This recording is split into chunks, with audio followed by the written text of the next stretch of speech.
Happy New Year, everybody. 2024 was fucking nuts. Hopefully 2025, good. You want it to be good, obviously. Here's a little mashup. You know, Pimp got back there and started pulling some shit, some moments from the year. Thanks for, this is the first full year I've had of doing the podcast. It's very fun. Next year, we're going to do some fun changes. Might go from one-on-one interviews to maybe, a little group play. Enjoy the clips. And Happy New Year. Happy 2025. Isn't it fucking nuts? It's 2025. We're old as shit. Birthday at school rules. You're a celebrity. Yeah.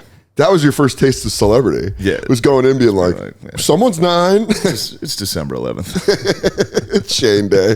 It's Shane Day. Did you have... Or is it when somebody else has the same day as you? Or they try to co-opt yours, Yeah. and they go like, well, my birthday is on Saturday, and yours it's Friday, so we're just going to have... Yeah, we're not playing that shit. We don't split this. It's my birthday. What kind of socialist celebration is this? Did you ever bring in treats from your mom? I don't think... That was always the biggest thing, is if your birthday was during the school year. Maybe you brought in treats for everybody. We all got to eat. Everybody's up. I always everybody's eating. What good is first class if my bros can't sit?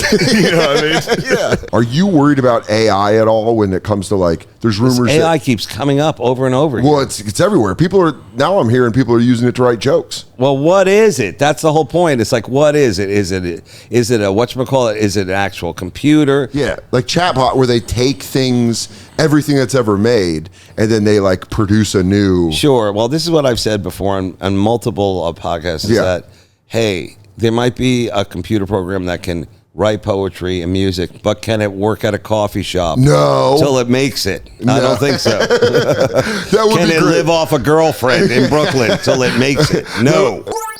Dude, there's a picture of the world's tallest man meeting the world's shortest woman. Yeah, Did you see that? Mm-hmm. They have to hang out now, because all I want is him walking around with her like a parrot. And you bring up that picture. That's awesome. He could do this. He could like put her in his hand and be like, just a little scoop up. Yeah, it's going to be Forklift Oliver paw. with his first girlfriend. Where he's like, Exactly. I want to feed you. Do you want a kiss? Yeah, we beat Grandview. I have to take a shit in the bathtub because the toilet's too big. Look at those two. Yeah, look at those that. two just out having fun. Yeah. How does he not? You know what? I would want to get launched. If I were her, I would want to get like a dad does with a baby. All the way to the moon. Yeah, just like really fire me up there.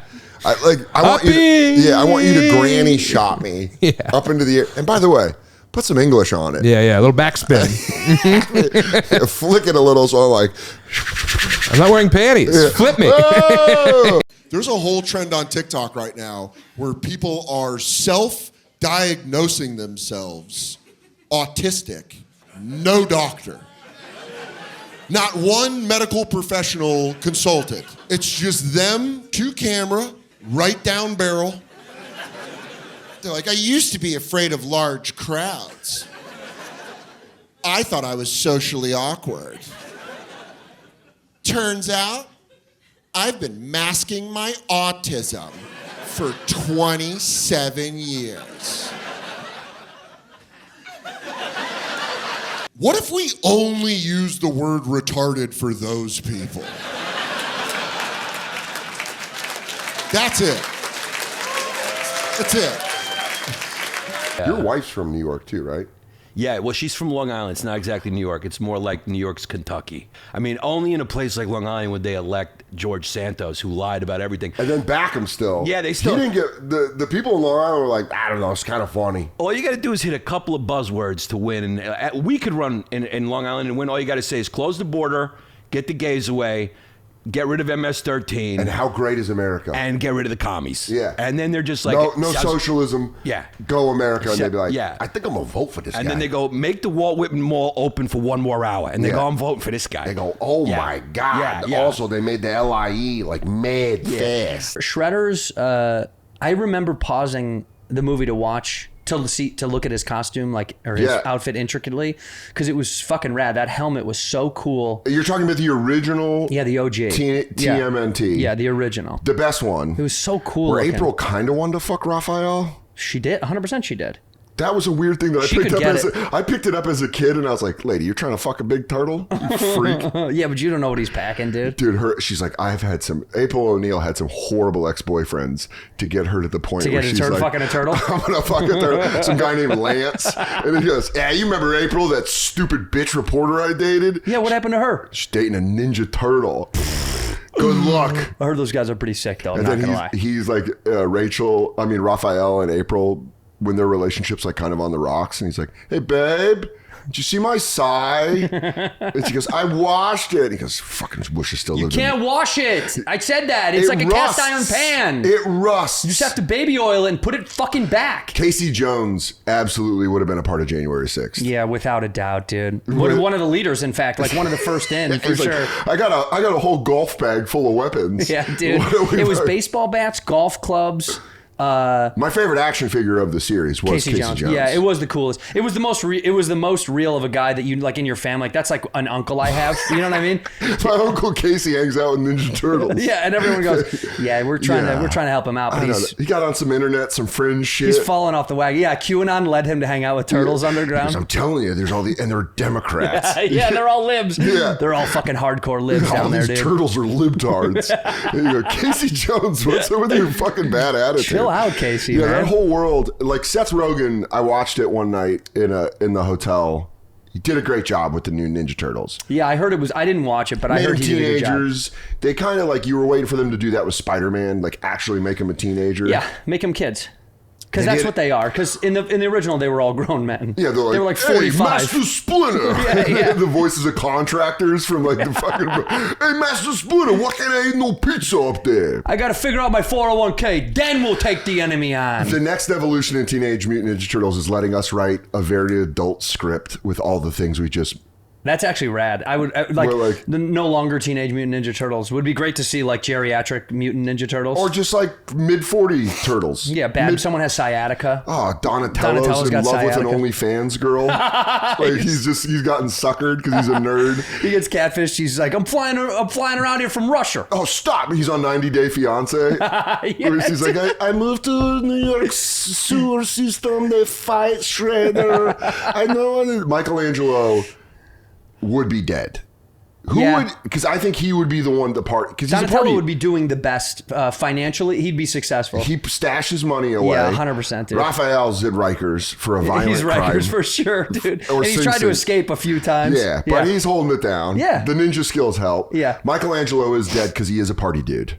He overdosed. He OD'd. Yeah, for sure. We opened the movie on his funeral. Oh my god! And then Leo's like, "Come on, Don! Someone spiked his heroin. They hot packed him. We have to find out who did it." That's the press. Yeah. That's the impetus for the film. Which is crazy because, you know, as a comic book fan, they did The Last Ronin with Ninja Turtles, and it was like a darker look. Yeah. If all of them were dead except Michelangelo, and he carried around all their weapons. But I want a real. I don't want like. Give me reality. If we're gonna make up fantasy, give me reality. Exactly. Give me a dose of like Leo got married. Yeah, and maybe he regrets it. He's fat now. He's not in shape. And he had to take on like a couple of side gigs. Yeah, he's like, I used to be eating pizza and kicking ass. You know how expensive private school is? Do you know what it's like to work at Hertz in the corporation part? Yeah, it's not glorious. You're not even at a location. I'm at the building. I gotta go to a home office. They're gonna move us to Toledo, wherever they're located. Yeah. He comes back. Splinter's dead.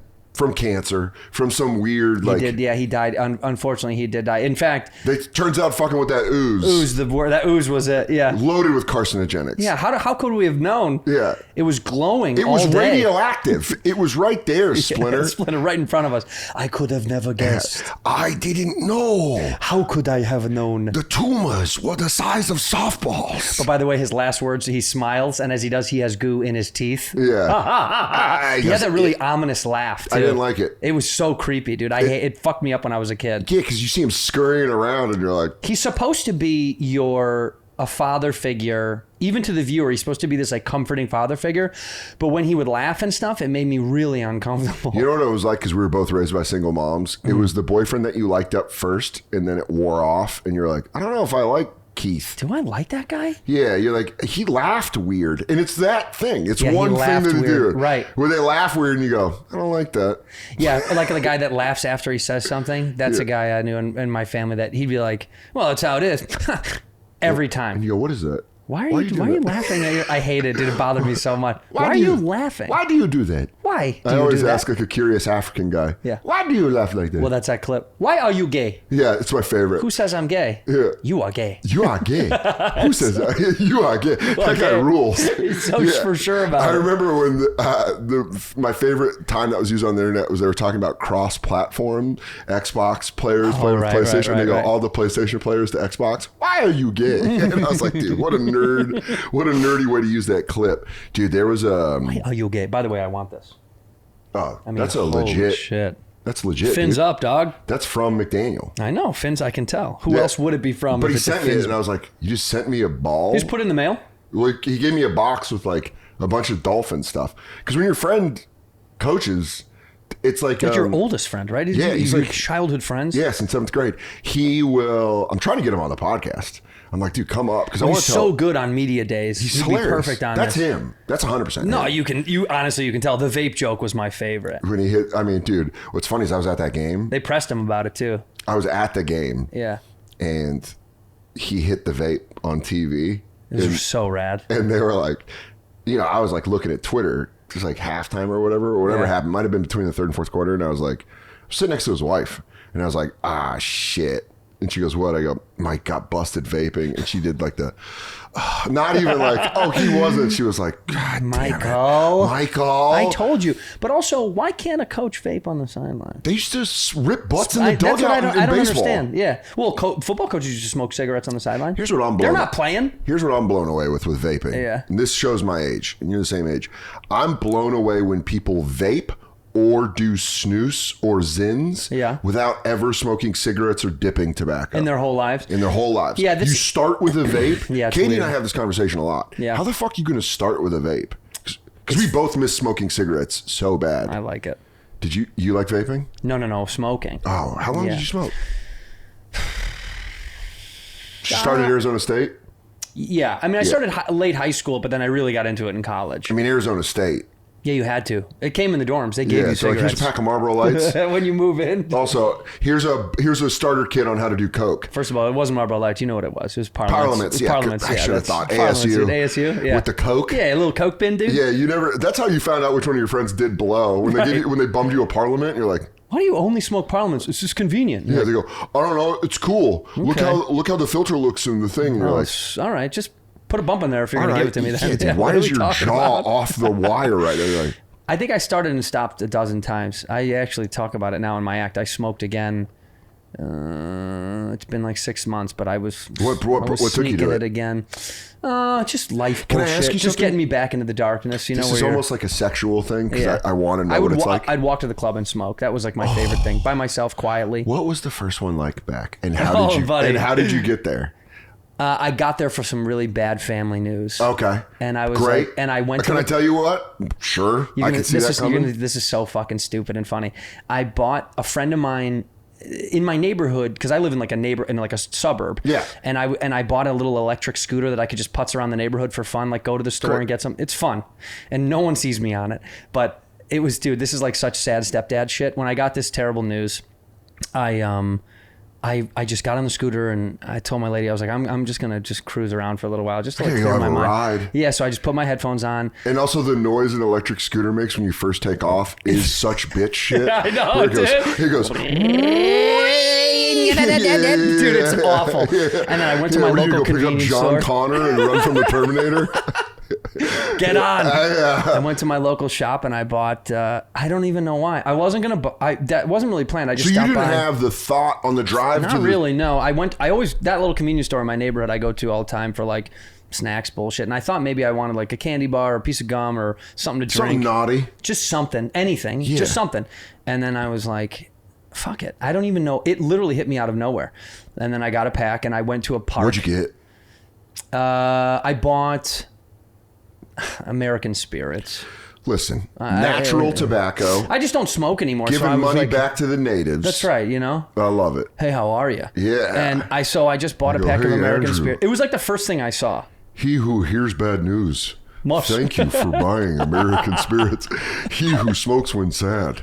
He who smokes when sad. Yeah, for the great Red Warrior has bought another fire stick. I bought it, Yeah. went to the park, and it was at night. There was like a men's softball team playing. Watching gay men play a form of baseball. No, it's kidding. Playing a sad form of baseball. Yeah. I just sat and smoked on the back of this bench and watched them. It was kind of blacked out because I was just bummed. And Yeah. I just sat and I smoked 2 or 3. But that first, It was was incredible. it gross or was it, No, it was great. you're just like, I loved it. that's what I keep thinking. Actually, the thing that turned me on the most was the click of the lighter as the flame hits the first tip. I'm telling you right it now, we make the noise, Katie and I always make the noise of lighting that cigarette. The first one where you go like Yeah. that, you go, Oh, dude, and yeah. you're like, I'm back. Because when I'm back, I've been off for 10 years. Yeah, you're a good boy. If I come back, You haven't even hit it once? No slips. dude, if I come back, I'm back. Wow. If I come back, she's back. If she comes back, I'm back. Was she smoking again? She just got off Nicorette a month ago. Yeah, it's hard. Dude, it's crazy. She had to quit smoking twice. So but also So where did you put the pack? Did you hide it? I threw it away. I know that's very wasteful, but I threw She it had away. 3 cigarettes. Yeah. You didn't leave it out for like a bum? No, because I felt so guilty about it because I had You had to told. kill your hooker? You had to strangle her and put her in the river? Yeah, dude, you can't take that You home. fucking dirty bitch, you're gonna die. God! And you crush the pack. No, you leave it out. So some guy goes like pushing a shopping cart and he goes, there's no way. There's Oh, a no full pack way. of cigarettes. Where? All the guys in the tunnel are gonna go nuts.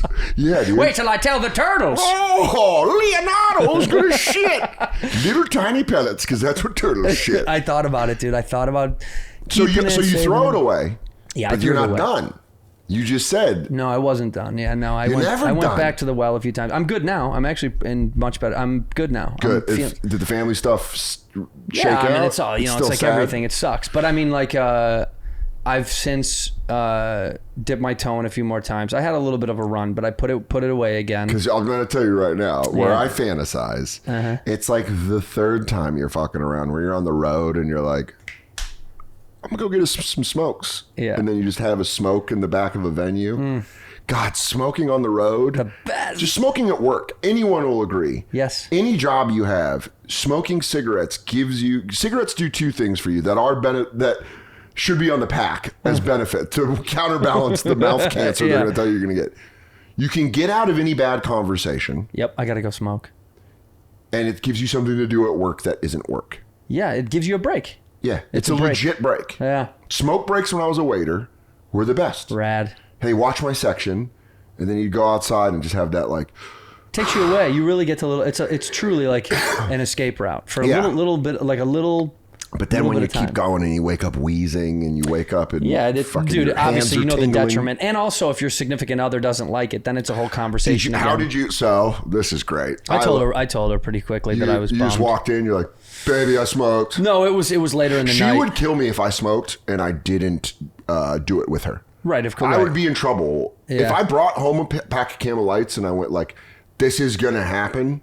She's so ride or die that I know Katie would be like, I'm go on the going roof. down with you. Yeah, let's "Go on go the on the roof. roof. Let's go downstairs. Now, my Let's go wife take a never walk." smoked, so for her it was like and she's never been like Non-smokers don't get it. no, but she's never been judgmental. She's always like, I know you don't want to do it, so she would push me to not do it. You know, it's Yeah. almost like the support system Yeah. is great, but you're also like she's not. It's never like a fight. It's, But it you wouldn't want to cause a explain fight. to her. You go, "It's so fucking good." It is. I mean, I think she knows. You got to know. It's like heroin. You're like, how good is it? It's like, dude, it's the best. I've never done it, and I know it's the best. You know it's Yeah. the best. Even if you've never done it, you just know. You know it's so good, it'll ruin your life. Yeah, that's why. Yeah, it's got to be good if it can kill you. If it's that good. That's why vaping never seems like it was so good it could kill you. But that's going to kill some people. People's arms are just going to fall oh off. my We're God. gonna the detriment from that in 20 years. I tell O'Connor all the time.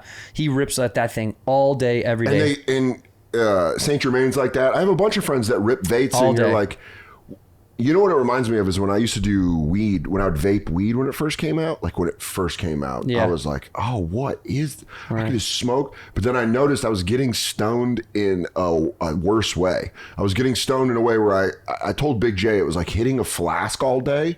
And then you're just like blackout. You're just Lucid, like- yeah, I didn't like Whereas that. smoking weed, it smells. You have to burn it somewhere. So like when I'd go outside, you just take in a little, then you go back inside. Yeah. I feel like that's what vaping tobacco. You're just like vaping nicotine. You're just like constantly on it. And whereas dude- cigarettes, you have to go outside. Yeah, it's an inconvenience, which is also the best part about it. It's the difference in finding your Christmas presents versus unwrapping them. Totally. Whenever people were like, "Did you find your Christmas presents?" You're like, "I don't want to blow that." I didn't look for him. No The way. fun part's unwrapping and be like, "What the fuck?" Or being like, oh, okay, thank you. That's why going out, packing it, unwrapping it, pulling that third one from the left. It's a if great you know about cultural luck. thing. Yeah, third And one to then the left. and flipping it. You flip one, you got to flip one. You flip it, and then you pull the other one. Yeah. Dude, the second... You're making me want to smoke now. I know. I'm making me want to smoke. I'm wanna goosing leave us and go up. smoke. I'm like the dog at the pound that's making us howl. We're Right. like, oh! Cut to us literally just smoking halfway through this podcast. Just ripping and butts. Katie's just sitting in between us. And he's fucking having a cigarette. She's just sitting there, and Myrtle's just scratching at the door. You're like, go away. No, she's smoking. Myrtle's got to smoke. Give her a square, dude. Give her a fucking burner, dude. We got into so many great sports arguments. I almost got in a fist fight with Nate, and I have About- proven to be the winner, which I've never brought up to him. The Final Four. It was the final game. It was the finals of 2010. Whatever Duke Butler was. It was Duke Butler. So whatever year that was. Okay. The argument was, we just witnessed the most memorable missed shot in the history of basketball. Was that Butler That missed was three? the argument. And I thought, that's just a slam dunk of a contest. The ball was in the air. We didn't know who was going to win. Yes. Duke had the lead. Yes. So you're like, the ball is hurtling through the air. But they were only up by shot, two, like the one or buzzer's two. going off, and I'm like, if this goes down, there's 5 seconds, and you're like, we don't know who won the game. We're at zeros, and we don't know which team won. It hits the back of the rim, and I said that's the most memorable missed shot in history. And my argument then and now is, if it's not that, what is? Yeah, what- Name another memorable miss. That's that big. I don't remember watching this game. I don't remember this shot. I barely remember John List. California, 2025, the end of February. San Diego, February 28th. Los Angeles, March 1st. And San Francisco, March 2nd. Get tickets on sale now. dansoder.com. I will see you in 2025. And then other cities, don't worry. We're coming. We're putting it all together. But California, you're up first on this theater tour. I'm very excited about this. Again, February 28th, I'll see you in San Diego. March 1st, Los Angeles. And March 2nd, San Francisco. dansoder.com for tickets. Please buy them, and I'll see you then. I'm excited about this next one. Phil Jackson, coach. Look at that. Yeah, that's a good-looking coach right also, there. what a picture of your dad from the 80s. Oh, yeah. Where you go, damn, Dad, you were getting puss. Great action shot. This is kind of the action shot that I would want. Yeah, that is With a the, sick shot. With the roll, where you're Yeah. like, that's like me dunking on my friends when they bring up a wrong fact. That's like me coming in with the real fact. This guy, I want to put him in the crusty pile, but I'm not going to. Also, his shot looks so hopeful. Yeah. Look at the way his face is. where That he's could have like- missed for sure. I'm Yeah, he going goes, with that I one, think- probably missed. He's got a face where he goes, I think this is going to be all right. By the way, I didn't realize his full name is Wardell. Oh, really? It's Wardell Stephen Curry. Stephen Damn. Curry. Look at that. Full name on the back. But, I mean, the father to one of the greatest One of the shooters greats. of all time, if not the greatest shooter of all time. Next to Caitlin Clark. Yep. Oh, dude. Curry and Clark. You know what I've never asked you just as a friend? What phases have you had? Like, because you played football. That technically could be considered a phase. It's like your jock phase. But in middle school, did you have like a skater phase? Or like I had a poser phase. I had, it was always sports. Always there was sports? a while I thought I was really good at basketball, Oh, man. which is really funny. Did you bring a ball around everywhere? What was that? What was that phase? Did It was like when you get Slam it was like magazine? Vince Carter's, like The honey his- dip? Yeah, that Yeah, that was unbelievable. That range. I was like, Vince Carter was the first guy that everyone was like, he's Michael Jordan too. Yeah. So he hyped so many people. So when you were, I think I was number 15. Yeah, I think it might have been his number too. were you into the Raptors for no reason? Yeah, the Raptors were big for everybody. When I was a kid, Jurassic Park and the Raptors. Oh my God. I was like, dude. I love Raptors. I just said this recently, but it timed out when I was 10 years old, my dino phase. Jurassic Park came out the week of my birthday. And when you have a summer birthday, you're kind of fucked. You have a December birthday, so you got the in-class party. I got the flu every single year on my birthday. What? I don't know. I guess December's flu around flu season. season. But you never got to have like a great sick every year. Oh man! But that kind of does rule if you get sick and you don't have to go to school. Yeah. Because then you're like, I get birthday at home. But when you're young, I get birthday at home. Birthday at school Birthday at school rules. You're a celebrity. Yeah. That was your first taste of celebrity. Yeah. Was going in being like, someone's 9. It's December 11th. It's Shane Day. It's Shane Day. Did you have... Or is it when somebody else has the same day as you? Or they try to co-opt yours, Yeah. and they go like, well, my birthday is on Saturday, and yours it's Friday, so we're just going to have... Yeah, we're not playing that shit. We don't split this. It's my birthday. What kind of socialist celebration is this? Did you ever bring in treats from your mom? I don't think... That was always the biggest thing, is if your birthday was during the school year. Maybe you brought in treats for everybody. We all got to eat. Everybody's up. I always... Everybody's eating. What good is first class if my bros can't sit? You know what I mean? Yeah. If I'm not bringing football-themed cupcakes, you absolutely... I could see you bringing sports-themed cupcakes for your birthday, and you're like, hey, this one's pretty cool. I just did a bad job of communicating from school to home. Yeah. So I would always forget. Most boys did. Never got permission slip signed. Did you ever forge it? No, I was a good kid. You were? Yeah, I was a good boy. I was a nice little boy. I forged only twice. I did some fucking rotten shit when I was in middle school. Scoundrel. You are rotten. Dude. I was a rotten little kid. Dude, my mom had this thing where she was like, if you don't get a 3.0 in high school, no license and you're grounded until you get your GPA back. You got to up. forge that. Dude, we went to my friend's house who had a scanner, and we scanned the report card. Gave myself a 3.5.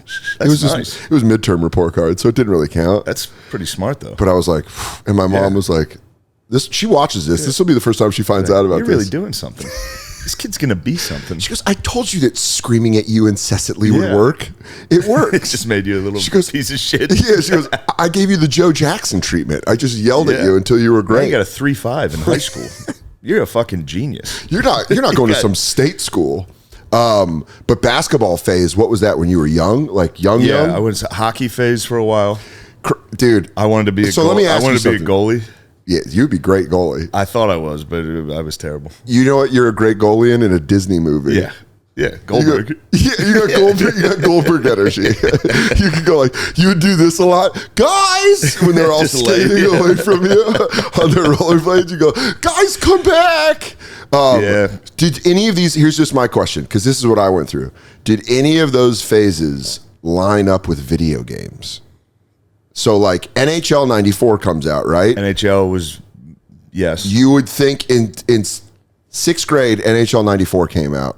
And I was just telling everyone how big of a hockey fan I was. Yeah. Knew nothing about it. Only played the game. Yeah. I'm wondering if it times out in our lives where like video games. Video games for sure. I still like Manchester United. Like I watch soccer. Because of FIFA. Because of FIFA, yeah. That's how you get video games get. Yeah. I wonder if people in the UK get into the NFL through Madden. Like they play Madden and they're like, I fuck with the Colts. Maybe, but soccer is so much easier to pick up and like understand right away. Yeah, because it's just like kick it, put pretty it in the easy. goal. Yeah. Football, you're like explaining pass interference Like, to a guy. A Welsh. They're not going to expect the draw. Yeah. Draws are popular. Or 3rd and 15, you can run a draw. 3rd and 15 is nice. That's an old Mike Shanahan move. Screen or a draw. Let's go. Just bring everyone out, have them play back, and then make them play up. But I wonder if like a Scottish guy is like, I got into the NFL through playing Madden. I love the Broncos. Just like some random team. Because that's how FIFA is over here. Yeah. It's the best export for soccer is FIFA for us. For sure. Because it gets you in. Yeah. Do you still play every year? Yeah. You're probably nasty, right? I'm pretty fucking good. I've been playing for 20 years. Dude, I fucking hate. Pretty good. Our friend Dez, I'll play him in Madden online. Yeah. And he plays Madden consistently. Yeah, like he's I nasty. haven't. And he does these passes. Yeah, he knows all the cheat plays. Thank you. Yeah. Dude, he beat me so bad last time I started getting pissy, and I go like this. I just don't have the time to commit to this game. And like, but He's got a family. Yeah, he's got a full family, full time, real job. Yeah. Like he's got less time than you. All we have is time. Oh yeah, and I was too busy. I was giving him front desk energy from getting food poisoning. Where I go, yeah, I don't know. It's just like you're cheating, and if I've seen you handle video games. It's not well. I quit the first time That's we how played. we met. Yeah, we met at Helium in Philly.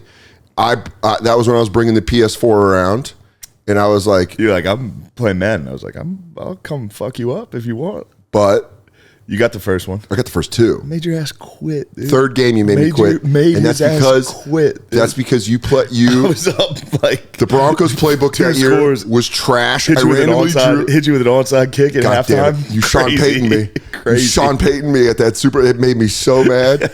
He was up 21, and I go, well, let's just play another game. Like, we're running out of time. And you go, for the rest of our friendship, you kept going. You quit. You made your ass quit. Dude. Oh, You got fuck. to take the whooping. I got whooped. You got it. Did we ever play against each other in NCAA? Yeah. You We beat did? me. When I was in that league during the pandemic. Oh, that was fun. That was the most nervous I've ever been for a video game. So nervous. I would have to go. It was Online Shane. Dynasty? It was guys who used to coach. Yeah. Little kids. Little kids who used to coach. And Yeah, I got an underage and had to do community service, so I coached. I love that. Yeah. You're like that Keanu Reeves movie where he teaches black kids baseball. That's you. But Shane was like, all right, these guys, they're like young. They were like, Dude, we were in an online dynasty back then. They were all in 8th grade. I was like out of college, and I was running the score up on them. wait, really? That's how young they were? I thought they were at least like sophomores in high school. They were in 8th grade, and I was killing them. Dude, To this day, they believe I was cheating. Well, what's funny is because there's no chat on Xbox Live, or it wasn't convenient. Damn, I forgot you were in the online dynasty with Yeah, us. and you would call and get on the and I don't know these guys. The first time I talked to them would be when they would text me their number because they're in the group chat, and I'd call these guys. I picked Arizona. Big mistake. Crazy move. Crazy move. The offense was really good. This is from. Damn, I forgot how serious you took it too. Yeah, You feel like this year's where it's a down year. We're rebuilding. I was like, I would do that thing. I would do the excuse I always do when I lose. Well, yeah, you were a shitty team. But I was Arizona, but they had a good offense. So I would stay in the game. I could just never close it out. Yeah. I lost every game by 7 to 10 I was points. cheering for you too. Ah, man, I knew there how was- much you wanted it. I wanted one. I wanted one win over a human. I won against the computer on every because we played on Heisman Yeah. against the computer. What's better than a pandemic online dynasty? Dude, it was. That was the best. I'll tell you right now. I would take Myrtle for a walk Yeah. and kind of dream up little schemes. I would call up and be like, I all right, lost in the championship that year. who were you? I forget who You I weren't was. Notre Dame. No. Were you Oregon Might have been State? Tennessee. Nah, you were in Was Tennessee. it SEC and Pac-12? Yeah, because I was Arizona. I packed. It was the Where I was USC. no. You weren't USC. You UCLA. were. It was someone. I think it was someone in the SEC. So maybe you might have been Tennessee. Auburn. That's what it was. Auburn. Dude, what's funny is you'd see the schedule because we did custom schedules. Yeah. So you would play each other, and you would like I'd get 2 wins, and I'd be like, dude, this running back's kind of sick. And then one of your boys would be on it, and I'd be like, oh fuck. I'd be like.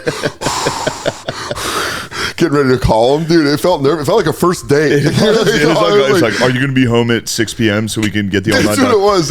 Yeah, I I'd could be be like, I'm there. doing bonfire until 8, but then and then like I would go smoke a bowl and take Myrtle for a walk and be like, let's go cats, let's go cats. Giving myself speeches on a walk through New Jersey where I'm like, this is everything you fucking wanted.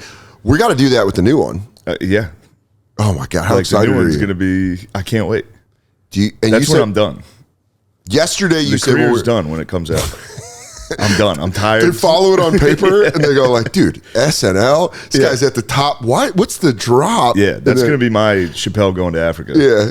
NCAA comes out. I'm going home. And then it's just you doing long sets talking about NCAA. You go, that goes into a lot into recruiting, but sometimes somebody will sign with a rival. I wonder how they do it. Do you think they're doing it? You said that you read they're not doing it the same as Madden. And for those of you that don't care about NCAA college football, fuck off politely for 10 minutes. Yeah, this is a big deal for us. It's a huge deal. It's still real to me, damn it. Let me shut my phone off because I don't want Max to call crying again. Dude, What? Let me just shut this off because it will kill me. you didn't once What? say that you had a recital to go. Your didn't. son's I didn't. recital. I didn't have We're a both recital. fatherless men. Yeah. I So would is have Max. And so is Max. Tonight, on the day of his first recital. Well, recitals for boys are gay, so you're making a real man. What's up? You're right. Fuck him. Max, when you see this in the future, this is when you became the toughest son of a bitch to walk the earth. He was killing, and then this one table of 5 middle-aged women 4 of them were laughing and 1 of them wasn't, and that kind of stuff just bugs him. So he goes, "What's the matter, sweetie?" You know, that whole thing. Yeah. And he basically breaks it down over a course of about 2 minutes. He's talking to her, and then he goes, "Oh, y'all been friends so long, she just still comes out, but you haven't liked her in 20 years."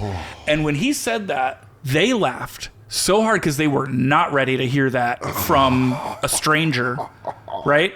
And you could tell that laughter where you couldn't help it. They couldn't stop it in time because I bet in the threads, in the texting, it was like, Gina, why do we got to bring Gina? Why? And only they knew about it. And then Patrice calls it out, right? So they laugh before they can stop themselves. And that woman got up, saw the truth on all their faces, got up and walked out. And he goes, "Good. Get out of here. They've been wasting 20 years of their, you owe them 20 years of no fun." Because anyway, so she walked out and the whole crowd's cheering as this lady walks out. And it's like he just broke up a 20-year friendship with one line. So when he helps you steal this car, you go to get lunch with him. Yeah, go get lunch. He goes, "Hey, I got to put something in your car." Takes the keys, makes a copy that I don't know about, comes back in, and then he calls me a couple weeks later when I get my car back, has me drive him. He goes, "I need you to come get me. This is the last thing I'll ask you for a while." I'm like, "All right." Yeah, that sentence probably had to be his catchphrase. Where he goes, "All right, it's the last thing I'm going to ask for a while." And you go, "You've asked a lot of the time." So then I'm driving him back from Fargo to Fergus Falls where I lived. And I'm going 2 over the speed limit. He goes, "You got to slow down. We can't get pulled over." I'm like, "What's going on?" You got a real heist going on, Pops. So we get 2 miles out of town. I get out of the car. He rolls his window and he goes, "Stay in your car. Stay in your car. I got to go." And I'm like, "Oh, I thought I was coming." And he goes, I just want to make sure there wasn't a cop right behind me." And I'm like, "Okay." Like one of those, like, "See ya." Like one of those moves. I am loving. I never thought about the life of the son of a criminal, where he just goes, "So you're going to call?" He goes, "Yeah." "Bye. Thanks for helping me steal a car. Your lookout, dildo." He's like, "You're not my kid. You got any cash? I gotta roll." Out of nowhere, my mom just volunteers her body count. She just goes, "No joke." I looked over at him and was like, "Did she just say what I think she did?" "You know that noise of a fork hitting a plate? That's what it was." And Katie says, "So where did you meet all of these guys?" And my mom mid bite cheats and she goes, "Craigslist." Like that, and Oppenheimered the room. I mean, pushed away from the table. I got up and walked out of the room like a Def Jam set. I was like, "Dude," and she did the thing like mid-bite where she goes, "Craigslist," like that. And then we had to explain to her that our generation doesn't use Craigslist like that. We know Craigslist for sex workers, couches. I was like, "Yeah, casual encounters is my mom trying to find me a stepdad in her 70s. We had all these Jeopardies DVR'd during the pandemic, and it was like the last election. Wait a second, what? Yeah. Like during the pandemic. Jeopardies. Oh, yeah. Love it, Jep. Are you 80? You don't like Jeopardy? Did you watch it with applesauce? I love applesauce. You and your wife sit down. I mean, common law. What are you guys doing? Fiance. That's right. Congratulations. Thank you. It's weird to say fiance and then look at a Hulk Hogan doll. And look at a rubber wrestling doll from the 80s. It's like the 40-year-old version movie. His flat top. It looked like his mama. It looked like somebody ironed his head. Look at that. Armand Gillen from the Hornets. He's a first round pick. On his haircut. Dude, look at that. It looks like his skull might be showing. That's how close to his. That's just flat. That bitch is flat. Yeah, but he's more than 60. These motherfuckers are old. Yeah, that's what I'm saying. That's why it's fun to do this. These guys are all grown. These are old men now. They probably dead. But it was like insane to me as someone that was like a comedy fan, but like at that time, comedy wasn't cool. So like knowing Bill Burr and knowing Jim Norton and all that stuff was like kind of niche. You're like, yeah, I'm into Opie and Anthony and I'm into this or whatever. But then you'd hear him in Grand Theft Auto and you're like, it kind of meant like, oh, someone else is a fan of this guy and put him in a thing that I'm a fan. It was worlds colliding. It's like when a character from a sitcom shows up in another sitcom and you go, what the fuck? What the fuck? Like Perfect Strangers and Family Matters. Yeah, I'd go on Opie and Anthony at least once a month, and all the comedians that were part of that show I ended up putting in the games. Yeah. And my favorite was Patrice. Yeah. So, we had studio booked. I had other union talent booked. Yeah. Which means I got to pay him regardless. Patrice calls me from downstairs and says his truck is too big and the parking garage won't take it. Can we do this tomorrow? That's so funny. Like, bro. Yeah, you're like, this is a major operation, Patrice. I mean, he's treating it like a podcast now. He goes, no, I can't film, man. My truck's too big. What was the role for? Do you remember? Was it Grand Theft Auto 4? I think it might have been in 4. Yeah. They start to all blend together. The other day, somebody asked me how many Grand Theft Autos I shipped, and I said 9, and then I counted them in my head, and it was actually 10, because it was GTA 3, Vice City, San Andreas, Liberty City Stories, PSP, Vice City Stories, PSP, Chinatown Wars, which was on Nintendo, on the 3DS, and then Grand Theft Auto 4, The Lost and Damned, Bow to Gay Tony, and GTA 5. Yeah. And Red Dead Revolver, Red Dead Redemption, and Red Dead Redemption 2. Right. And then there was Bully in there and Midnight Club. And I mean, dude, Warriors. The Warriors was so good. I have it. I have it on my, by the way, this is the man, you're the reason I have a Steam Deck. I brought mine with me. Dude, I have my Steam Deck. I thought of you. I read this article in the Wall Street Journal on the train here. Yeah. That sales of the Switch dropped 47%.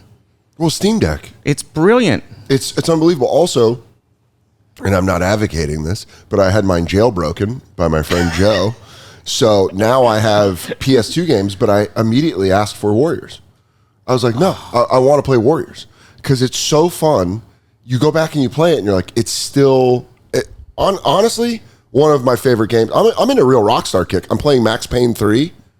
Dude, a lot of people didn't play that game, and it was so good. It is Max Payne 3, and I saw it on a subreddit for Steam Deck, where they were like, what's your favorite level to play on a Steam Deck? And someone was like, airport scene in Max Payne 3. Yes. And I was like, I haven't played that. I played it on my PS4, but I never, not on handheld. So me and Sagalo both downloaded it when we were in doing the Addison Improv, and both of us were like waiting for the shows to finish. I was up to like 4 a.m. one night playing it. And Sagalo's like, I'm going to stay up too. And the next day we got breakfast and he was like, how late were you up? I was like, 4. I played to like chapter 5. He was like, dude, I didn't even get to chapter 2. I was like, I was in it. I was Steam Deck. So you called me. I remember I was on the road in Buffalo and we were talking and I was like, yeah, I got my Switch. And you were like, nah, I get a Steam Deck. And for people that play video games at a certain level, there's a jump that's scary where you're like, that's too much. I don't know how to do that. But you were like, no. Trust me, this is what you want to do. And that's what I got. Katie got me one for Christmas. It's the greatest. It's life-changing. If you play video games, the Steam Deck will change your life. I don't even turn my console on. I take that thing everywhere I go. I mean, and also you get to play games that maybe if you're like, I'm a PlayStation guy, that were exclusive to Xbox, like Mad Max. I played Mad Max and I was like, oh, open world, just like GTA. And in the story of Mad Max, it was unbelievable. I like that there's so many indie developers making killer games, and I am not. My days of PC gaming, where I'm sitting in my office chair, with the mouse and the keyboard and the carpal tunnel, those are long gone. And I'm not gonna. If I'm gonna do it, I'm gonna have a super beefy machine. I'm just not interested in that. But to be able to play all the games that are on Steam. By the way, the show is not endorsed in any way. Yeah, Steam has no idea we're even talking about right. this. They're kind of like, get off our nuts. God, you guys are jocking us. But I remember, the hours I've spent playing Grand Theft Auto, all the radio stations, it's so funny to know, like, oh yeah, Laszlo was like in charge of picking all the crazy radio stations and all the DJs and shit.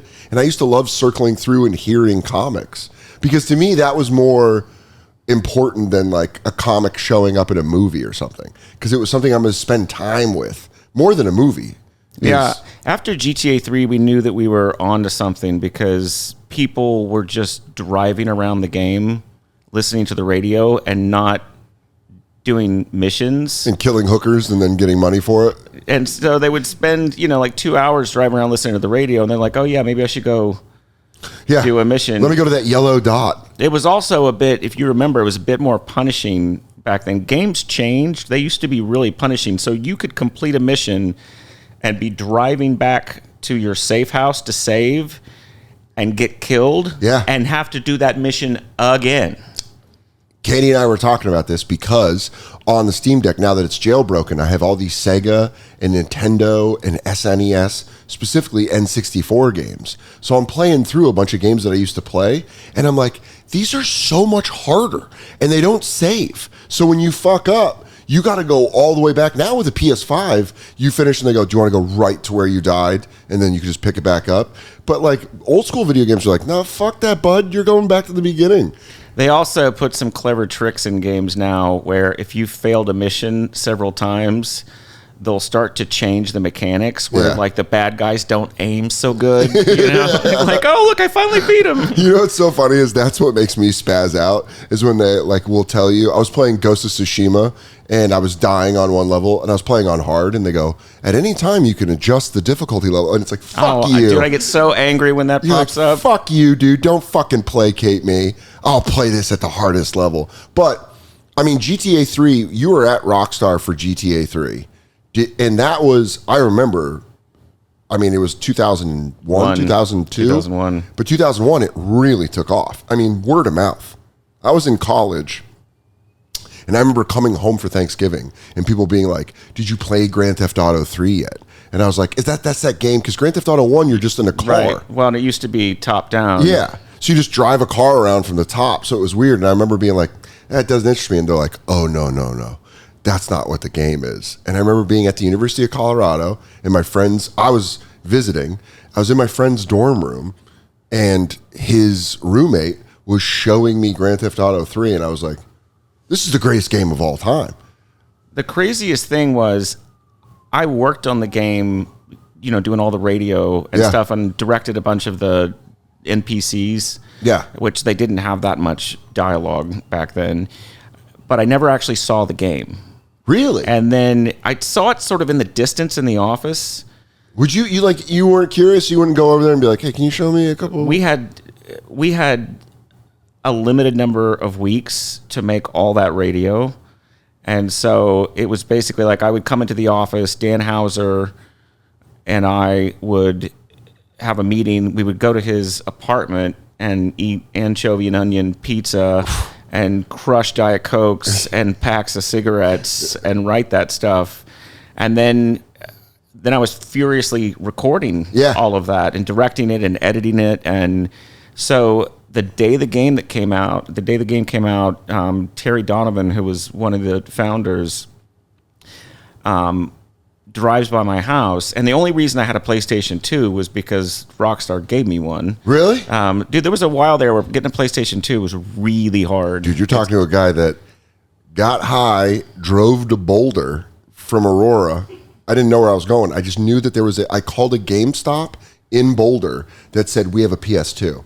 And I said, can you hold it for me? It was like almost impossible. And this was no GPS. That was the last time I used a map. That was the last time I actively remember being like, okay, you drive up to Boulder, and you take this street, and then you go. It was like getting that PS2 was a treasure. It was a treasure hunt. Yeah, and so he dropped by, and I put the game in, and, you know, it opens up, and there's that, like, sort of accident on the bridge. You get in that car, and the first thing you hear is head radio. Yeah. And I was like, yo. And then I'm driving. I'm like, yeah, I can go anywhere I want. Yeah. This is amazing. Yeah, dude. It's that was the beginning of what we know as video games now. But that moment didn't happen. That open world, I can decide what I want to go do. I can also bring a 3-star police presence and not be able to shake it. So Dan Hauser and I, because he left Rockstar Games, then I left a bit later. And one of the things, and we started a new company, and one of the things we love doing is burying stuff in the games for people to just discover and find. So in GTA 4, there were internet cafes. I don't know if you remember that. You could drive to an internet cafe and you go in and you sit down, and we wrote an internet, which is not a small process to write an internet. So we had all these websites and different spoofs of social media and stuff, and you could just get lost in it like you can the real internet.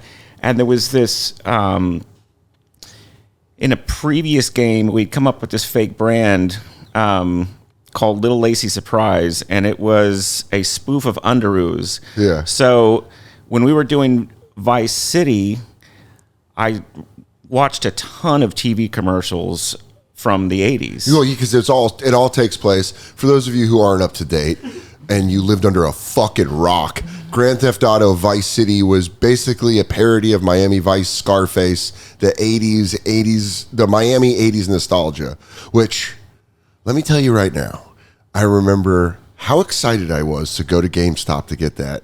I remember the commercial you guys played with And I Ran from Flock of Seagulls. Right. And that shit got me so fucking hyped that I remember being like, I got a blunt of swag.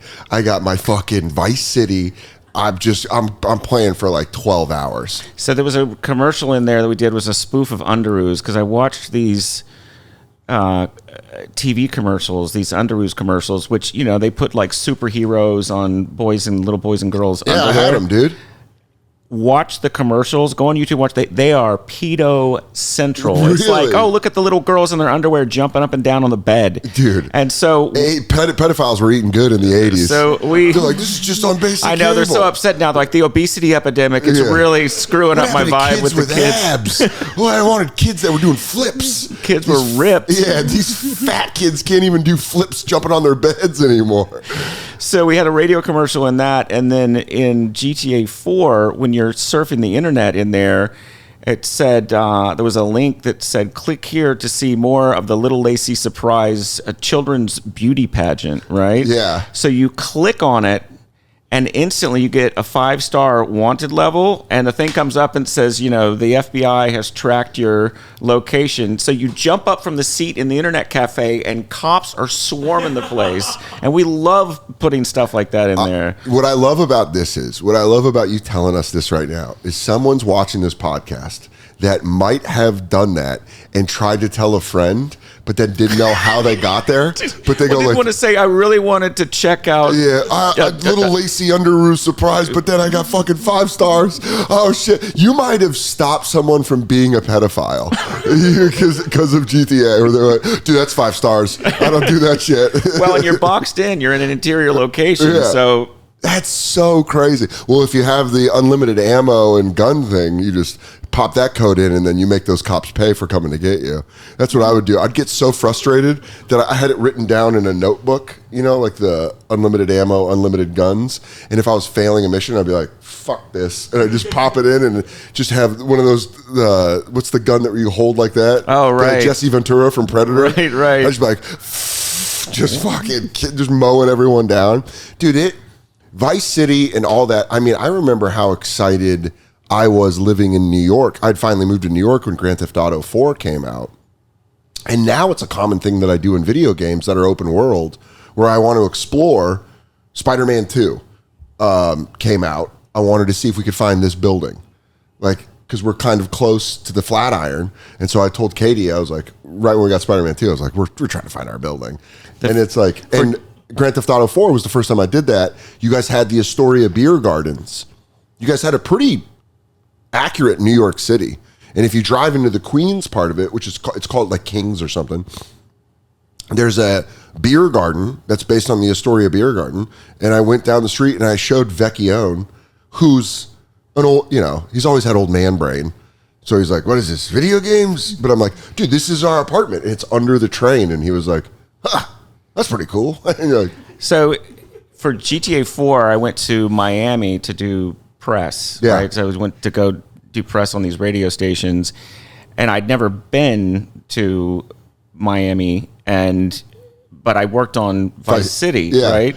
So me and this guy that worked at Rockstar, Sean, are driving, and I go, this is starting to feel really familiar. And I go, I bet you if we go around this corner, there's a strip club. Went around the corner, strip club. I was like, yo, I know how to get around town. That's so funny. They're like, have you ever been to Miami? You go, I made Vice City. Right. I'm good. I don't need a local's help. I have to say, so during the pandemic, or when was the pandemic? What's 4 years ago? I know, but I know that. Yeah. I experienced Sometimes. it. But I'm dude, I was just doing press in the UK, and I said, did you guys have the pandemic over here? It was so pretty funny. Crazy. And they're like, oh yeah, we had it. I was like, bro, it's a joke. Yeah. But so I went out to LA so we, could start this new company, and I'd worked in LA a lot, but actually being on the ground there, I'm like, man, there's a lot that we could have done. But like, first off, we didn't have enough in GTA 5. We didn't have enough homeless NPCs. Yeah, you guys really slacked on the homeless in San Andreas. There were not enough. San Andreas also was the first game where your character could eat and exercise, or not, and you could get super fat or incredibly jacked, and then you just be a jacked gang member riding a little bike around with the arms out here, just being like. And I love that. In meme lore, the oh shit, here we go again is one of my favorite things. I bought the package when it came out to replay them on my Switch, and I was like, these are still fun as shit. You also forget that it's very hard to drive in Grand Theft Auto. Yeah, because you just like swerve all of a sudden, but it's so much fun. Red Dead was the thing where I was like, I love Grand Theft Auto, but I think Red Dead Redemption 1 and 2 might be my two favorite video games of all time. Up there with Ghost of Tsushima. There's a couple of games that are up there, but Red Dead Redemption 2 was like a masterpiece. And I remember you making that, and you were like, that was a pain in the dick to make. Well, yeah, it's when you have a virtual New York City or a virtual LA, it's easy to fill it full of content because it's so dense. Sure. But if you have a game where you can literally get on a horse and ride into the distance, you've got to figure out clever ways of entertaining people and having things happen that don't feel forced. Yeah. And so that's when we put in tons of what we call random events. Dude, I replayed it recently. I started getting into the serial killer. I never got into that because I was under a bridge one time and I was like, what the fuck is that? And I looked up and it's a torso. And then you see the clues and you're like, oh, there's a serial killer in this game. And I beat the game, but I never found that before. So we wrote tons of little things like that you would discover, and kind of like your pedo bust. Yeah. Did you ever find the shoes on the edge of the cliff where the guy killed himself? No. So I had a huge list of stuff that I needed to write, and I would go up to Massachusetts and hide in the woods and turn off the internet, and there was no internet up there at that time, and write this stuff. And so you find these boots at a cliff, and there's a suicide note, right? So I think I was barely able to get internet through my phone or something, and I looked up famous suicide notes. Sure. Read through a bunch of them because I've never written a suicide note. You know what I mean? It would have been crazy if you were like, I got one. I'll just use mine. I so got this. Listen, I went through a goth phase and a lot of Smiths. Dude, I saw it is hot as balls here in Manhattan, and I saw a proper goth, and I'm like, dude, that's dedication. The Venn diagram of people wondering where goths and thugs crossover, like street dudes, it's the summer and what they wear, because I'll see goths in like long black, all black, and it's like the heat index is like 96 today, and also I'll see black dudes in hoodies, and I'm like, how are you doing this? Are you cutting weight for a wrestling? It's nuts. It's insane. I went through a goth phase. I grew up in Oklahoma. Yeah, I went through a goth phase, and that's a tough place to go through a goth phase.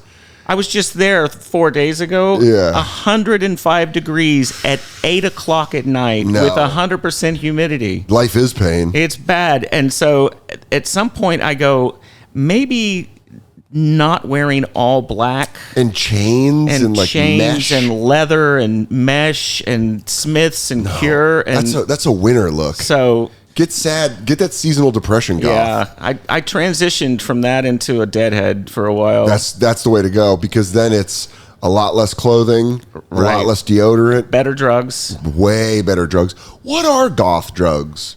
I've never thought about that. Oh, I'll tell you what they are. Let me know. I want to know. You go to Walmart and get a can of Freon. Nice. You do whippets with Freon? And you put it in a trash bag and you stab it with an ice pick and you hold the trash bag, and then you and the girl down the street huff it and your voice gets really deep and then you make out. And that's how you come up with your demon name too.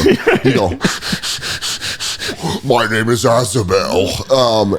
And you know what? I don't feel bad for you saying that, because you can't get Freon anymore. No, so, you good can't. luck. We sorry, polar bears. I went through a phase. Is that what it's called? Polar bears? Polar baron? You guys want a polar bear? And you're like, huff Freon? Right. No, I'm good. Every can we huff melts one more ice flow for those fat bastards. Yeah, you're the reason those fucking polar bears are falling into the water now off it. And one time there was a very, very attractive blind girl. I was like, oh yeah, I'm from Elizabeth. I'm a swimmer. And she was like, really? And I was like, yeah, touch my abs. And then I held up and she touched my fat, pale belly. And then she was like, ew. And then we laughed really hard, but I was very upset. Oh no! Yeah, I thought it would work as like a funny pickup line with a blind she'd girl. be like, this guy's funny. You know why? Because you were in high school, and that level of maturity with humor. Right. She was just reacting viscerally. Well, yeah, and it was also like she put her hand on a blindfold on into like a jar of brains. And you're like, oh, it's spaghetti. Yeah. It's just cold peeled grapes. Don't worry. Tell him it's eyes. It's my ass. She goes, oh my God, were you in a horrific accident? Yeah, what happened? That's so funny, being like, yeah, I'm pretty jacked. You should probably put your hand on me. She goes, what happened to you, Samuel? Yeah. A terrible accident. I ate that muscular man. Yeah. You don't have to have knives for fingers if you're going to molest me. It's already a horror movie. That's already bad enough. You think Freddie ever did it with his nail knives, like black women with long nails when he's talking? He's like, you're all disrespecting me. You're all up in my shit. You need to understand I'm a boss-ass bitch. I'm coming through your nightmares, motherfucker. Clicking them together. He's holding like a huge Stanley water bottle. He's tapping on his He's like, I want you to make one hell. I want you to make one an island. I'm an island he guy. He swings and they duck. He hits a metal pole. He's like, oh no, I just had my. I just had my knives did. Oh, you gonna run from me? Oh, you know, I'm telling you right now, I can't even go see my girl till next Tuesday. You're fucked. You're fucked. All I'm saying is, motherfuckers all up in my dreams trying to stop my shit. Hey, everybody, thanks so much for all the views and love and support for the YouTube special On the Road. You should watch it. Show it to a friend that hasn't. Fuck it, man. It's still up there. Get an ad blocker. Get nuts. Just enjoy it. But thanks. My parents hated each other. No internet. Went all through me. My mom lived in Denver. My dad lived in San Francisco, and I would travel between the two cities like a little shit-talking messenger. Show up in the Bay Area with a scroll. I bring news from the Rockies. Patricia says you're a drunk. A loser. A liar. Go home 2 weeks later. I told him, Mother. He says, good luck getting child support. My dog has to be, I've talked about this before, she has to be this close to a car when pooping. So she'll like put her face against it. And a lot of times. You think she feels safe? I don't know. Probably. But Katie will tell you, there's always someone in the car. She chooses cars with people in them. So it's just me lurking outside their window. They don't know there's a dog there. And I'm just standing there with a green bag on my hand. Just like maybe the car feels like warm and she feels safe. But she just gets fucking right there and is like, shits on the sidewalk. And you're like, God damn it, Myrtle. Let me ask you a question. Yes. You right now. What was that? Were you getting into character? Why did you wipe your face? What kind of weird move was that? Let me ask you something. That was like, I dated an actress and she would do this thing called actress breath. when she was trying to be serious, Yeah. she'd go like this. I just don't feel like you're listening to me. And immediately I'd be like, this is bullshit. I'm going to swat your point down. You don't actress breath me. You just actress breathed me. You went, let me ask you something. Where does that come from? And when I lived in that windowless room and I would drink, I'd be like, I'm gonna smoke in here. I don't give a fuck. I would smoke in the windowless room. So great. I would smoke in the fucking bathroom. I was a horrible roommate. But you were only there for like, it was like 3 months of that. Yeah. And then it's like then I quit drinking. Then you quit drinking and you read the book. And then Pete who we loved. Our old roommate, Handsome Pete, because it was funny to us. You know, I mean, it was so dude, funny. Bring it Nate home. made me laugh the hardest was when Nate crashed with us. Imagine that. Nate had to crash with us. Yeah. He crashed on our People couch. forget that. Like we forget that because we are now. But it's like, it's Nate would come back to insane. New York and be like, "Hey, can I sleep on your all's couch?" And you're like, "Yeah, no problem." But dude, one time Nate slept on our couch and he was like, Pete brought home a girl and Nate was there and Nate was like, how does he explain y'all to her? He goes, I don't know. There's like a guy with a deep voice that lives in a windowless room. And then I think, and then he lives with former Mr. Pennsylvania. Is that what he called you? He called you former Mr. Ohio. Yeah. Dude, it's so funny. Nate made me laugh so hard when we were talking about, because we knocked on your door and you unlocked it. And Nate was like, how many doors does he have? He's like 6 locks. And then a shotgun comes through. He goes, sorry, I thought you were bed bugs. Do you still have the bed bug phobia? Yes, yeah. Still bad? Yeah, because anytime I'm in a hotel, like I stay in better hotels now, obviously, but anytime it's like the hotel is everything is in the tub, I'm naked. He puts his clothes in the tub. And he puts a suitcase in the tub. I bought him a suitcase when we lived together that he could plug in. Yeah. That was an anti-bed bugs suitcase. Yeah. So apparently it heats up and cooks them. It cooks the bed bugs if you put your stuff in this. They don't like heat. Yeah, they don't like heat. It was such a terrible experience. That was right when you moved in. I was the only one who got bit. The only one. What happened was we were in that lower apartment that I was there for like 7 years, and we started having flies in the bathroom. I'm like, how are there flies in the bathroom? Turns out the guy upstairs is a shut-in, and it's like just stopped caring. Yeah, and just I'm close to that. So there was. So it was like, well, we have this apartment open over here. You don't have to deal with any of this. I'm like, cool, I'll move. Oh, and then that. And I moved, and then that became. But that was not because of the. I think I bought furniture that had it in it. You think you brought it in? Yeah, I think it was furniture, or it might have been the building. I don't know. I think it was the building because you got it 4 times in the same building. Yeah. Well, I would just call an exterminator. What you have to do is sanitize everything and wash everything you own.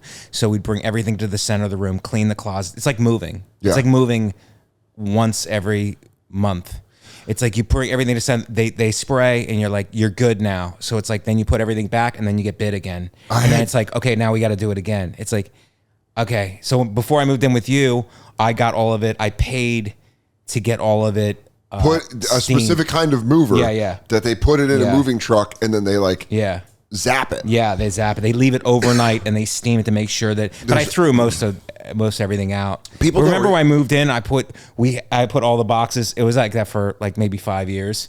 Kept all the boxes against the wall. Yeah. And Pete was like, I think we should get which is not unreasonable now that I look back on it. It's like we should get storage. I'm like, nah, I'm not paying for storage. Yeah. So our apartment looked like a flop house for house robbers. Our couch was like in front of a bunch of boxes and stuff. And that couch would cripple you. That couch was a crippler. Yeah. The one you had before you bought the other one? Oh, yeah, the one that was broken in the middle? Yeah, it was a broken couch. So it's like, I mean, just call your chiropractor after you sit here. We had to put pillows. We stacked pillows in the middle seat, and then we put another pillow over the top. It was wild. It was We were great. dead broke. Yeah. And I remember when you moved in, you being like, bed bug. And here's the thing. Growing up in Colorado, I never heard of bed bugs. They can't take the altitude. That's probably what it is. I know everything about them. They get headache. They don't like skiing. How do you know that about them? But they find the people to be sour. Like them. But I remember when I was little, my mom you know, with little kids, my mom would be like, all right, sleep tight. Don't let the bed bugs bite. And I'd be like, yeah, bed bugs. And then when I moved here, they were like, outbreak of bed bugs. And I was like, what, is someone's mommy putting us all to bed? And then they're like, no, it's a fucking problem. And then when I worked at Dos Caminos, you know, we had a locker room where everyone got changed. And this girl came in who was like new from St. Louis.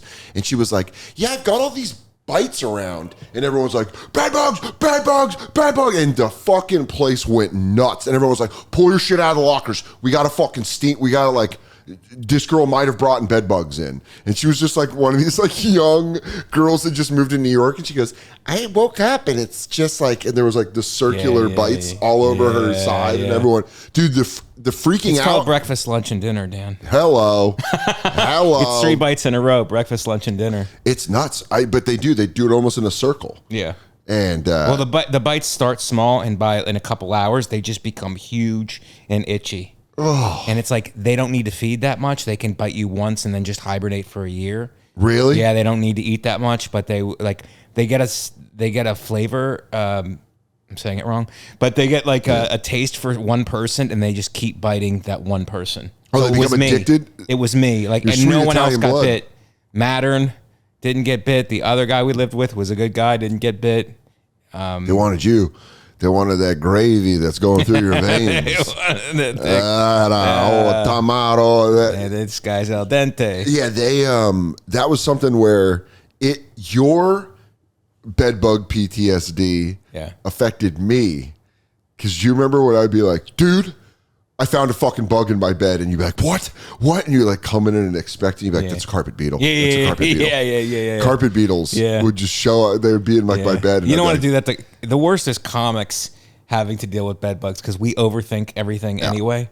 On TikTok, they're finding bed bugs in hotels. Oh, cool. Man. Well, it used to be movie theaters. Like I wouldn't go to the movies for the longest time. Yeah, because they'd be in like, oh, and this is at a hotel.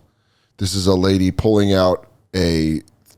Yeah, I mean, that's what you do. It's like Tammy Pescatelli actually told me that. She's like, put the... first of all, pull the mattress up and look to see if there's any like... blood stains? Yeah, blood or poop around. And then take the iron and just set it on the bed. They respond to the heat. They'll come out. And so she's doing this with the iron, and then she pulls the sheet off and goes all the way to the mattress. Oh my God. And there's just bugs. Yeah. That's insane. I would throw out everything I owned. I'm going to have to do this at every hotel now. I would just throw out everything I own. Can you? Is there like a registry like for like child? Yeah, no, I would check for like sex offenders. No, there's a registry. You go. This is the steps I would take. I would first of all, Warren Holstein. Shout out Warren Holstein. Forever. He had them, and I went into the comic strip when I first got him, and I go, I got this pesky little problem. He's like, move. I go, come on, dude. He's the old man in the horror movie. Yeah. He goes, I'll just turn around and go home. It's not worth going there. And you go, shut up, old man. We're going to go party at the lake. I wouldn't do that. People that go and party, they don't come back. Yeah. He was that. He was like, you should move. I go, dude, I'm not moving. I just moved in there. Warren Holstein, just seeing him sitting over a drink, dude, not looking up, going, move. Yeah. Oh, no, there's these things called bed bugs, but they don't sound that comfortable. This is how much PTSD he had. While we were talking about it, he thought there was a bed bug on my face. And he was like, "What's that? What's that? What's that?" He started moving away. I go, "It's a mole. It's just a mole on my face." Yeah. And he goes, "All right, moles. We call those God's bed bugs." He puts those on your face. Bed bugs for the ugly. Yeah, dude. But people are like, dude, it fucks your shit up. No, it messes you up. It messes you up because it's to get rid of them, and then you're dealing with your landlord. You're dealing with exterminators, and the landlord. The problem is the landlord. What they bid it like every other job, which you can't do. It's like they bid it like it's any other contractor, so they just bid the lowest. Yeah. The lowest organization that can come in there and do it, and if you do that, you're going to get the worst one, and you need to go the highest because it's a problem that if you don't stop it, then it will, it'll ruin the entire building. I haven't been back to that neighborhood since then. Beagles have been trained. That's how afraid I am. Beagles have been trained to smell bed bugs. I did that too. We had a dog come in. The dog, I'm sorry. Can we train Myrtle?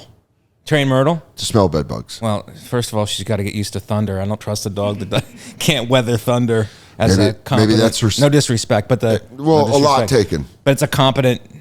The dog needs to. If the dog's. Did you believe when the Beagles came in? Where you're like, these fucking dogs don't know what they're doing? I believed anything. I'm pretty gullible. You know that. Yeah. And the dog came in and he was like, "No, you don't have them." I'm like, "Yes." And then I got bit again, and I called him back. He goes, we could do another run. He goes, sorry, I'll put the dog down. I was working at Bear Stearns while it collapsed. And so the CEO of the bank gets on, and he was like, I know there's a lot of noise out there, and you can see obviously our stock price has dropped. it plummeted. The bottom fell out. A drop. It's like saying like grandma fell, and it's like, oh no, grandma fell into the Grand Canyon. Yeah, no, like, she's dead. It was like, yeah, she fell off the roof. Yeah, she's not. She didn't just like fall off the couch. Grandma had a like, slip. Yeah, and you're like, what happened? She goes, well, she was skydiving. Yeah. And did you believe his lie? It was impossible to believe his lie because I worked in due diligence, but like we worked with a lot of the brokers. Sure. And they were like grabbing their stuff and running out of the office. No way. Like it was really like this guy's coming down from the screen being like, everybody just relax. Chill, baby. Chill, baby. Like just chill, baby. Take your pants off. Yeah, it's like, we're fine. It's fine. Baby. What? You know the thing that I'm having a problem with, because I'm 52 or 53 sometimes. And now when I get on planes, and we all talk about how small the plane bathrooms is. And I'm a plus size woman, so I never walk directly in the bathroom. I back up. Yeah. So my ass is ready to go. Yeah. And I forget to look to see if the toilet seat down. So on the way to California, I pissed all over those people's floor, up the wall. And I was like, because I never go in face first. So when you open, I bag my ass in. You immediately open and back. Yes, and some fucker with some manners let the toilet seat down, and I hate that crap. That's so funny. And I pissed. I've done that like 3 times, and so my friend was like, "Why don't you go in for it?" I'm not. It's nothing I can do for it. I don't have a dick. Yeah. So I just go in the way I'm gonna use the bathroom, which is backwards. What happens when you piss all over this seat and you're done? If the flight attendants didn't know me, you're just I out. would have just walked away. But everybody knew me, so I had to clean up my piss. You never thought about that part of celebrity, did you? That you wouldn't be able to get away with a nice. One time I pissed on the seat, but I was leaving, so I was like, "Well, they about to send the cleaning crew in anyway." Yeah. But we was in mid-flight, so I was like, "Oh, I made a mistake." They said, "Oh no, Miss Pat." I said, "You're not gonna clean up my piss. Yeah. I'm gonna clean up my own piss." So she gave me gloves and sanitary wipes, and I threw all these napkins on the floor because I'm too fat to even fit in there to bend over. So I got my feet just mopping the floor, and then I got the wipes just mopping the floor, wiping up and down the walls. And they're like, "What are you doing?" Getting pissed off this fucking toilet wall and seat. I would kill to see that flight attendant just at an airport bar, and then like a commercial for the Miss Pat show. Miss Pat show comes on, and she's like, I watched her piss all over a seat. I watched her piss all over the seat. I pissed all over that seat on the way. I mean, dude, that is making a mess on an airplane. If they recognize you, has to be one of those moments where you're like, fuck this. I didn't want this part of fame. Well, I mean, I don't really give a fuck about fame because I still go to Walmart. Not as much Walmart. I still go to TJ Maxx and Home Goods. Yeah. So, and I take my wig off and I take my bra off. And it's funny because, where I live at in Atlanta, I like Popeyes. Because I fucking like Popeye chicken, especially when it's fresh, hot out the grease, 200 degrees. Yeah. All that shit burn your top lip. So, the first time I go to Popeye, I pull up in my G-Wagon and automatically, people looking. Yeah. They're like, this got to be a white man because that's a white man vehicle. Come on. A G-Wagon? Yeah. The white men, that's a magnet for white men. When I'm in that truck, don't nobody say hi but white men. How you doing? Yeah. Well, they like, oh, you got a GC. Well, hello. I love that you get like the whitest guys too. Just the whitest dudes are like. White dudes like you always looking at me in that truck. Okay. So I pull up at Popeyes in my truck, and they notice it me. First thing they say, "Miss Pat, you eat Popeye?" Yeah, bitch. Yeah. Don't you eat Popeye? Why? What? I don't like good food. Yeah. So I get that all the time. Like when I get stopped in a store, they was like, Anybody tells you look like I am her, bitch, then move out my way because I'm trying to get a dick. At the end of every episode, we open a pack of cards, an unopened old school pack of cards. I had NBA for a while. You just missed it. We had 1989 NBA cards. The point of this is not who you know, but it's to make fun of who. So now we're switching to baseball. Okay. I got this from a waitress at the cellar. She's awesome. And she was like, hey, I found you a 1987 Topps baseball card. What year were you born? At 92. Yeah, so this is like before you're born. Yeah. But the reason baseball's great is no masks, no nothing. You get to see how crusty they are. There is gum in here. Okay. And I am tempted to eat it. But open it up, and we're going to go by one card to see who you got. Because you might, I know baseball. I don't know 87 baseball. I was 4 years old. But, Is she gum? oh my God. Look at this. You know what? It survived all this time. Here we go. Right? Oh. That's not gum anymore, is it? Yeah. What the fuck did you think was gonna happen?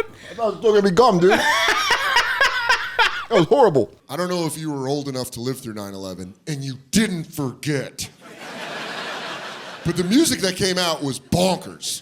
For 6 months after 9/11, all that came out was just like hyper-aggressive country music. But every song that came out was like, step on up and we'll kick your ass. And we were all like, ah! Radio stations did this thing where they took, I don't know if anybody remembers this, they took Enrique Iglesias' song, Hero, and then spliced news footage from 9/11.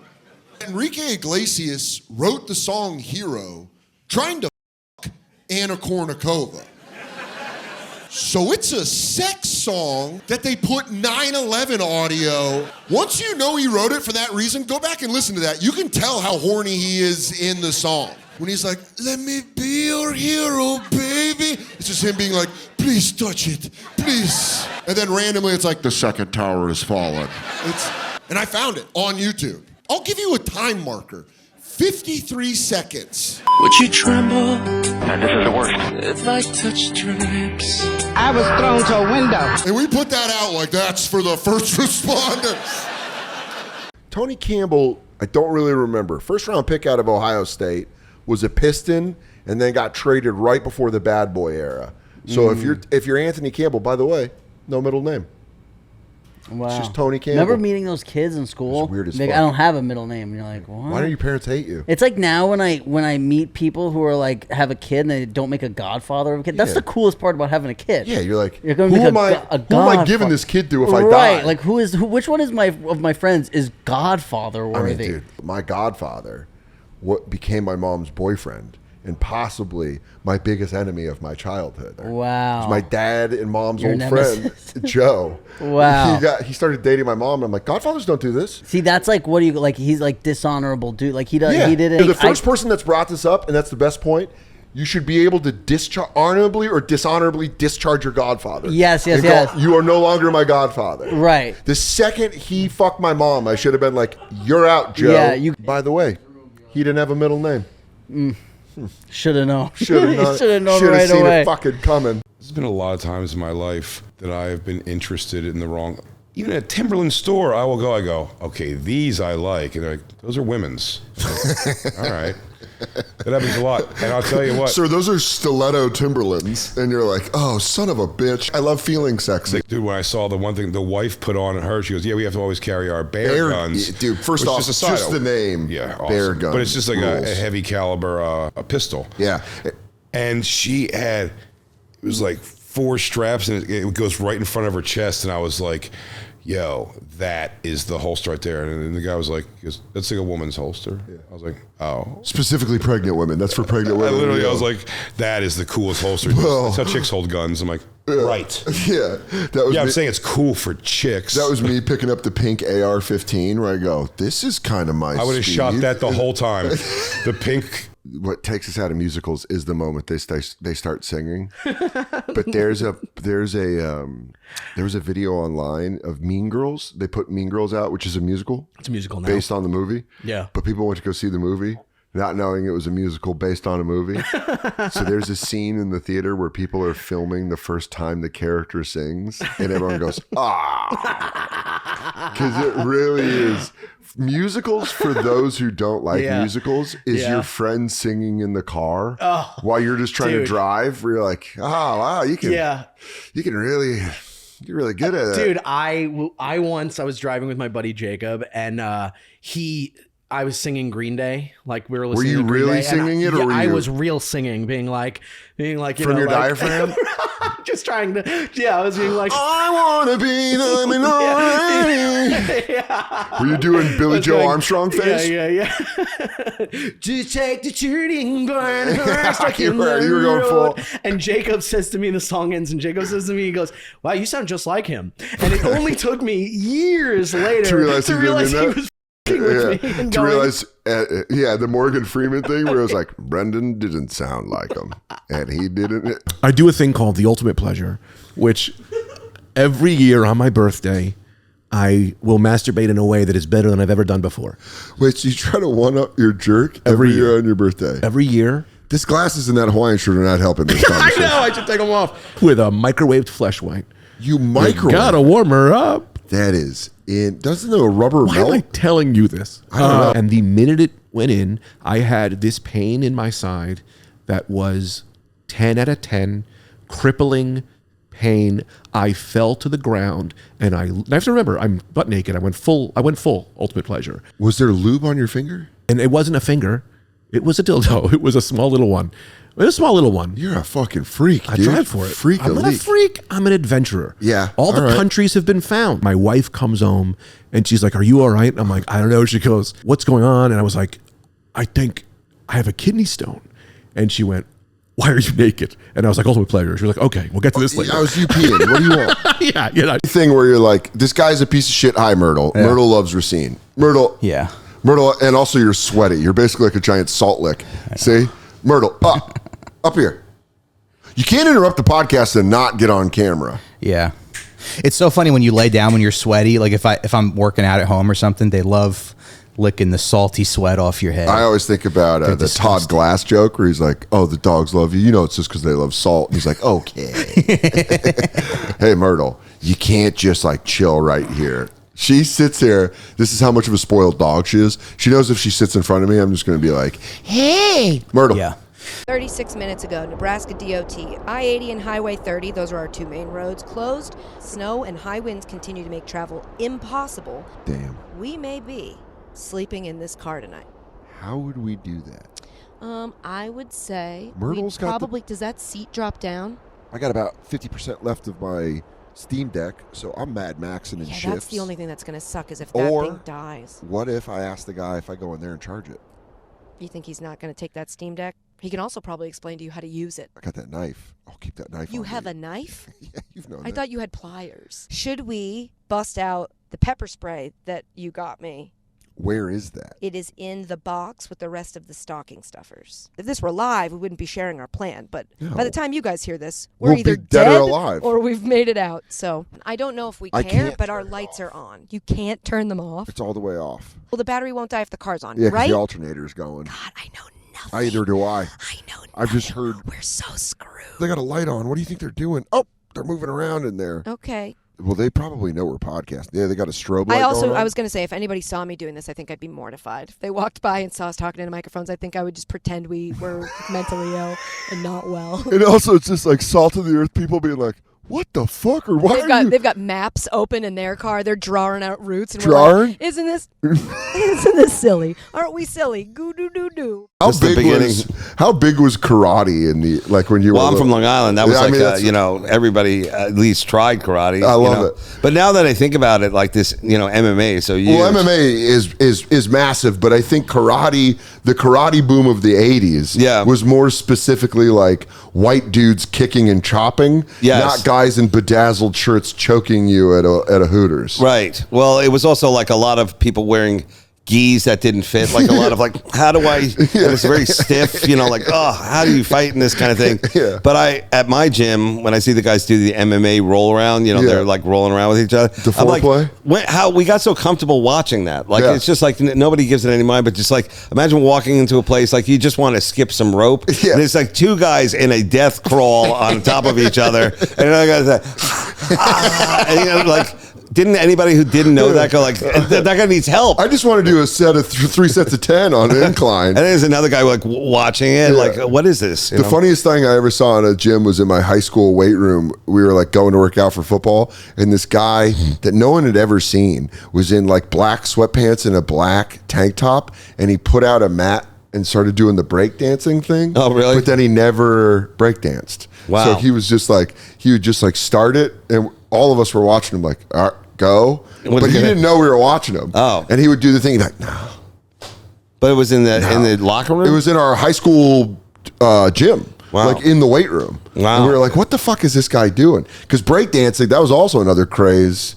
Yeah, but I was already kind of old for that. You were older for that? I think it's by the time I got out to Long Island, it was definitely like 2 years dead. I always would love to find out if you had like a breakdancing or karate phase in the 80s. Like a young frisbee, David Tell. pot, you know, Taco Bell was big, you know, like that kind of just You're like, just naming stuff just I like still normal, do. just normal loser, you know, kind of stuff. But I would say where I come from, it was more importantly about like jobs, like what kind of job do you got? Yeah. Like, you know, that guy, he works for the, you know, city, and this guy does this. This guy's a stockbroker. This guy over here is a plumber, you know. Yeah. So everybody was their job, and it was like really important to have a job. So I'm kind of glad that like I grew up in that world, but it to this day, it's like, you know, well, what's wrong with them? Get them a job, you know, like that kind of thing. Jobs all the time. You know what's funny is when they said today that the House of Representatives voted to ban TikTok. Yeah.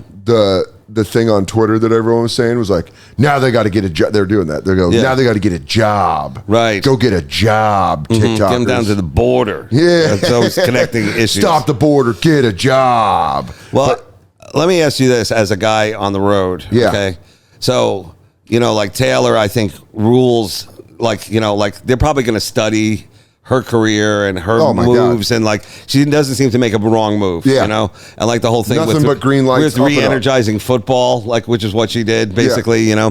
The ratings on the game like went up and all that kind of stuff. But I did like love like when they were like wondering if she was going to make the Super Bowl, to see her boyfriend, and like we kept making fun of it, like her songs are all about like loss and regret, that like she's in Tokyo doing, you know, to a sold out, you know, whatever it is, Egg Dome, whatever it is, yeah. Tokyo And she's Dome. like, and whatever he left me. Okay, good night, everybody. I have to get on a private jet and go see my boyfriend at the Super Bowl. Yeah. I'm not really a loser. Yeah, I just sing about it. Yeah, I just make a lot of money talking about it. You stupid bitches are going to sleep alone, but I'm not. Yeah.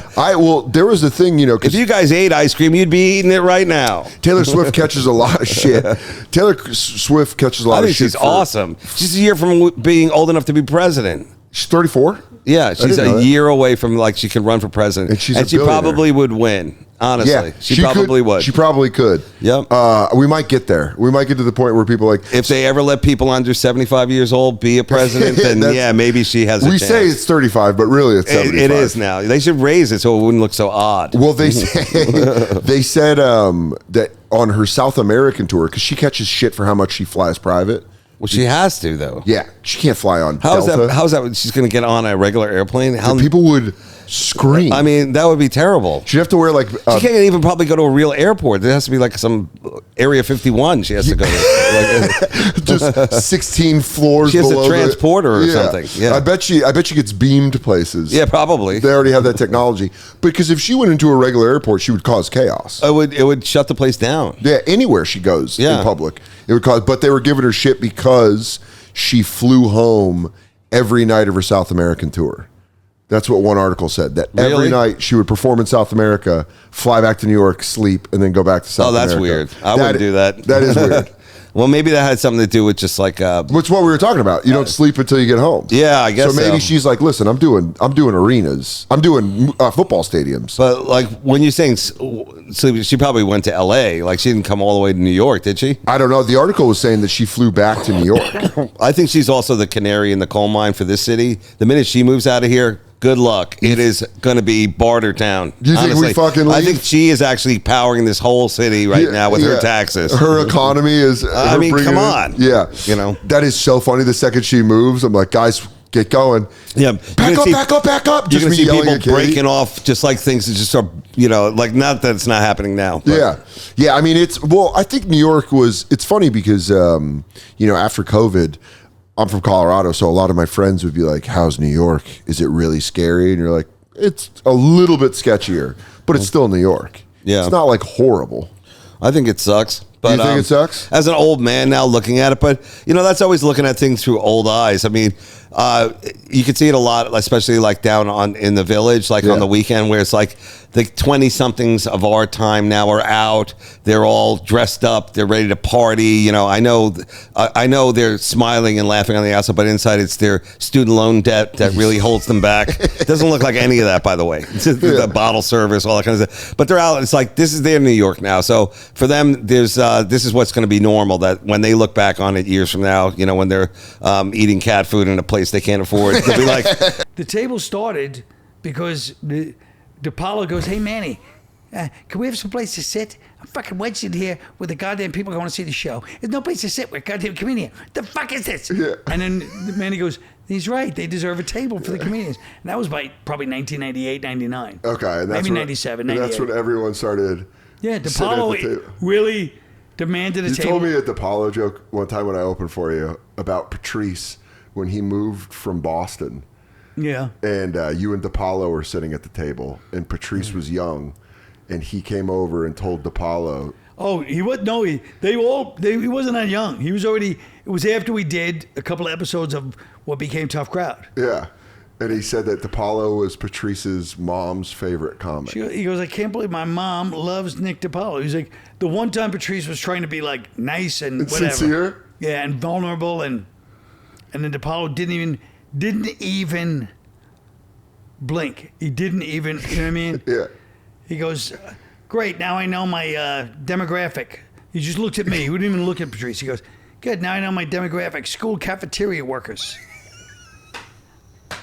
And Patrice goes like this. Oh my God.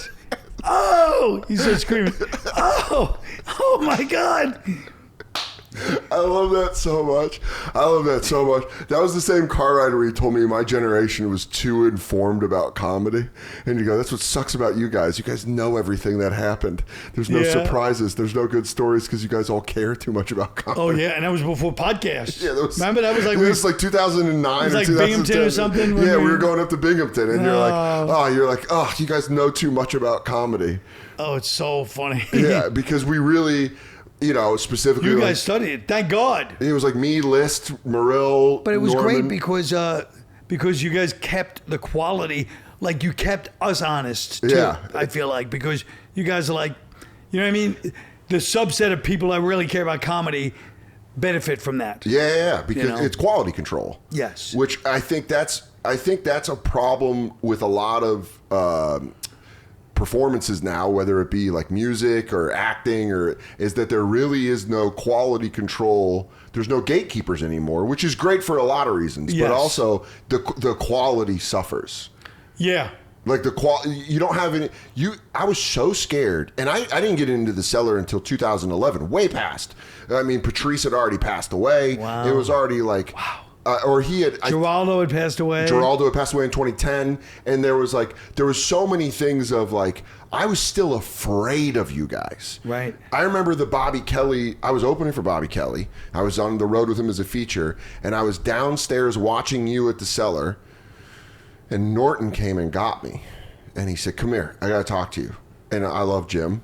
I grew up, big Jim Norton fan. And I go upstairs, and we're at the table. Yeah. And it's Keith, Norton, and a couple other people, and they have a moment where they go, "Does Bobby Kelly bully you?" And you came up after your set, and you sat down, and Keith was like, "We're trying to get him to admit that Bobby bullies him." And I was like, "No, Bobby doesn't bully me." And they go, "Nah, Bobby bullies you. And it's all right. This is a safe space. You can say that Bobby bullies you." And Jim was like, "We all know he does. We all know he does." And I was like, "No, he doesn't bully me." And then Keith goes, does he ever scream at you? And I go, well, yeah, he's Bobby. He screams at me. And as I said, yeah, you guys all started going, hey, Bobby. And then Bobby walked in, and you all got, hey, Bobby, you bully this kid. And Bobby's like, what the fuck? And then Big Jay told me about the time you guys had the court case because Bobby wasn't paying Jay when Bobby. Oh, yeah, Bobby was cheap charging Jay. But it's like that. We had a trial for Bobby at the table. Yeah, but that's what I mean with like, that was quality control. Well, that was quality control, but even Keith said it to me just last week. We were on the phone talking, and he goes, we're pussies now. He goes, we needed Patrice and Nick for real quality control. Yeah. Because those two, they were mean. They were mean. Yeah. But they were quality control. They didn't, like, me and Keith and even Norton and Bobby, we let a lot of shit slide. Yeah, you know what they were? They were like those dogs, like shepherd dogs. Yes. Like how they bite lambs and then they keep them all in line or whatever. And they're just like, no lambs are getting bit right now. Or they're like, fuck, fuck. Exactly. Yeah. We're like shepherds that are kind of like, hey, come you got on, your move. stick. You got your. Right, yeah. You're not biting our asses, but yeah, like you don't realize you need that, but you do need, of course, everything does. Oh man, yeah, because and that's what it is you need the person to say the thing of like, oh, you stink. Like, we're going to call the exterminator, and he goes, I got a guy. And this guy came over, and he opened some hole in the back behind the stove, and he just, I'm not kidding, he took a scoop of peanut butter, like a big scoop, and he threw it in the hole and shut the thing. And I'm like, that's how you take care of rodents? You just give them a place to feast? You just hit them a jackpot and give them a little nook? Eventually, they're going to run out of peanut butter. But that's also like the penthouse. That mouse, let me tell you something right now. Yeah. That was the greatest day of that mouse's life. That mouse was like, what? Private quarters? And a chunk of peanut butter the size of me? But can I just tell you, that was a year ago? And I'm like, that's going to bring in so many more mice. You think that mouse isn't having a mice party? Mice party. There has not been one. I haven't seen one mouse. I think the I'm surprised. I'm surprised. Carmen, it's not Club Carmen, and everyone's over there being like, he's like, "Welcome to the VIP room where we've got a fistful of peanut butter." He did something worse than hitting me or touching me. He joined a 50 and over swim league. Masters. That means Speedos. These are men over 50 swimming competitively. So every Saturday morning in the winter, they'd wake me up out of my warm bed and I'd have to go sit in an indoor pool, fully clothed. I hope none of you know that hell. The smell of chlorine and you're just sweating in your pullover starter jacket. Then you got to watch a guy that hates your dad and is currently f***ing your mom. You got to watch him just cut through the water like a dolphin. To this day, best swimmer I've ever seen with my own eyes. It was insane. First time I watched him swim, it took my breath away. First time I watched him swim, I was like, well, I won't be fighting him in the water. Do you know how bad it hurts to have someone talk shit to you and then put on swim goggles? He's like, yeah, your dad's a fucking loser, and that pool's wetter than your mom. All right. I hate you, Joe. I hope you drowned. Cena did his finishing move. He did the attitude adjustment to Jon Stewart. And so I was like, dude, what was that like? What was that like taking a bump? And it was so funny to hear Jon Stewart be like, it hurts, you know? And I would never think this, and this was such a funny detail that he said. He goes, I'm an older man. He said, when he did that move to me, you knew I was okay, because the first thing I did was pull my shirt over my gut. He was like, I landed and I could feel my belly was exposed. That's hilarious. So he goes, I landed and immediately pulled my shirt down, and I was like, that's the most human reaction I've heard to like a wrestling move being done to him. Dude, I've seen people's heart break when they found out I wasn't Italian. Like, That's so funny. I've seen people who are like full jerseyed out, and they're like, bro, me and my family would get together, we'd make gabagool, we'd all sit around the TV and watch you guys there, and then like somebody else would be like, yeah, well, you know, he was the only one who was not Italian on the show, and they're like, what? Like, you know, and you're like, oh yeah, I'm Irish, and they're like, okay, and they're like, they're just done. Yeah. All right. Right. Dude, I love that. Because they were tricked. God you know, damn they're it, just that makes- realizing. you just made my day. That there were so many guys where they go, nah, where's your family from? They're not from Sicily, but Florence? Right, And how you're far like, down the boot are you? I'm like, oh no, we have like potatoes and That's potatoes. so funny. Yeah, my grandfather came over from Dublin, and they're like, Yeah. excuse me? Uh-huh. So, before we went up to stay there, Katie and I went to my mom's house for dinner. My mom gets very excited. She loves Katie. I love her. Yeah, she's great. My mom's the biggest sweetheart in the world. She An loves angel. having us She there. cooks. She cooks. She's so excited Yeah. for us to be there whenever Loves we you. show up. She shows up. She's like, you guys. It's very sweet. 2 cute dogs. But sometimes we laugh at stuff that she does, and she doesn't understand why we're laughing. And we're like, well, because you're doing mom shit. You're doing like crazy mom shit. Right. And my mom does the craziest mom shit because it's been she and I the entire time. Whole time. Just you two. And Katie finally understands the roommate dynamic where you just like share stuff with your mom or you're like, I would never say that to my mom. It's And you're like- fascinating. it's fascinating. to You didn't have an ally. You didn't have like I'd go to my brother You had and Kevin. tell my brother, and my brother would be like, don't tell that to mom and dad. Or like Yeah. I'd be like, did mom do this to you? And he'd be like, yeah, she does that. You just got to deal with it like this. You had nobody to confirm your reality, Nope. to conspire with, or to like intervene on your behalf. It was Yeah. just raw, you two to each other. It really was two the camera. whole life. It was always Crazy. two camera. No asides. Right down the pipe, dude. Right down the barrel. Just right there.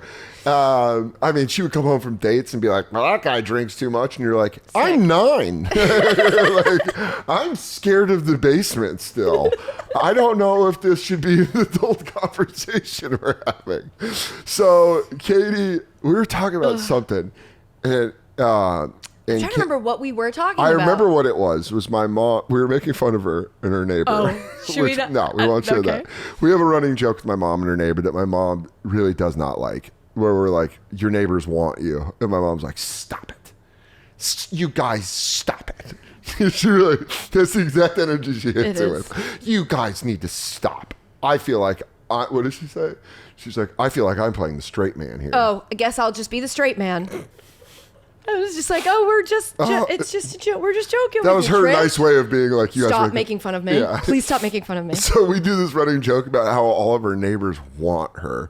And then we were talking about, Katie brought up, because my mom's in her mid-70s, and Katie was like, are you retired? I think I asked her if she was out of the game. Yeah, I think she I goes- asked if she was like really done, like looking for any, interested in any, like she's just not out of the game She completely. goes, are you retired? And my mom goes, well, it would take a very specific set of things, which we did float the idea, would you go on Golden Bachelor? She said no. Right. That's another reason we were talking about it. We were talking about So we Golden brought it up, Bachelor Golden and how Bachelor. sad, how much more sad it is when they let a Golden Dude, Bachelor it go is- home, Golden Bachelorette. It is lady. a loser leaves town It's match tough. every week. It's tough. It is like it's a career match. It's also tough because every they just time. had to pour it on the thickest for themselves because they have to present to TV that like I've been through this and this, but I've got one last shot at love. Yeah. And they all just gave that speech and are leaving and are like, so I guess I'm retired now.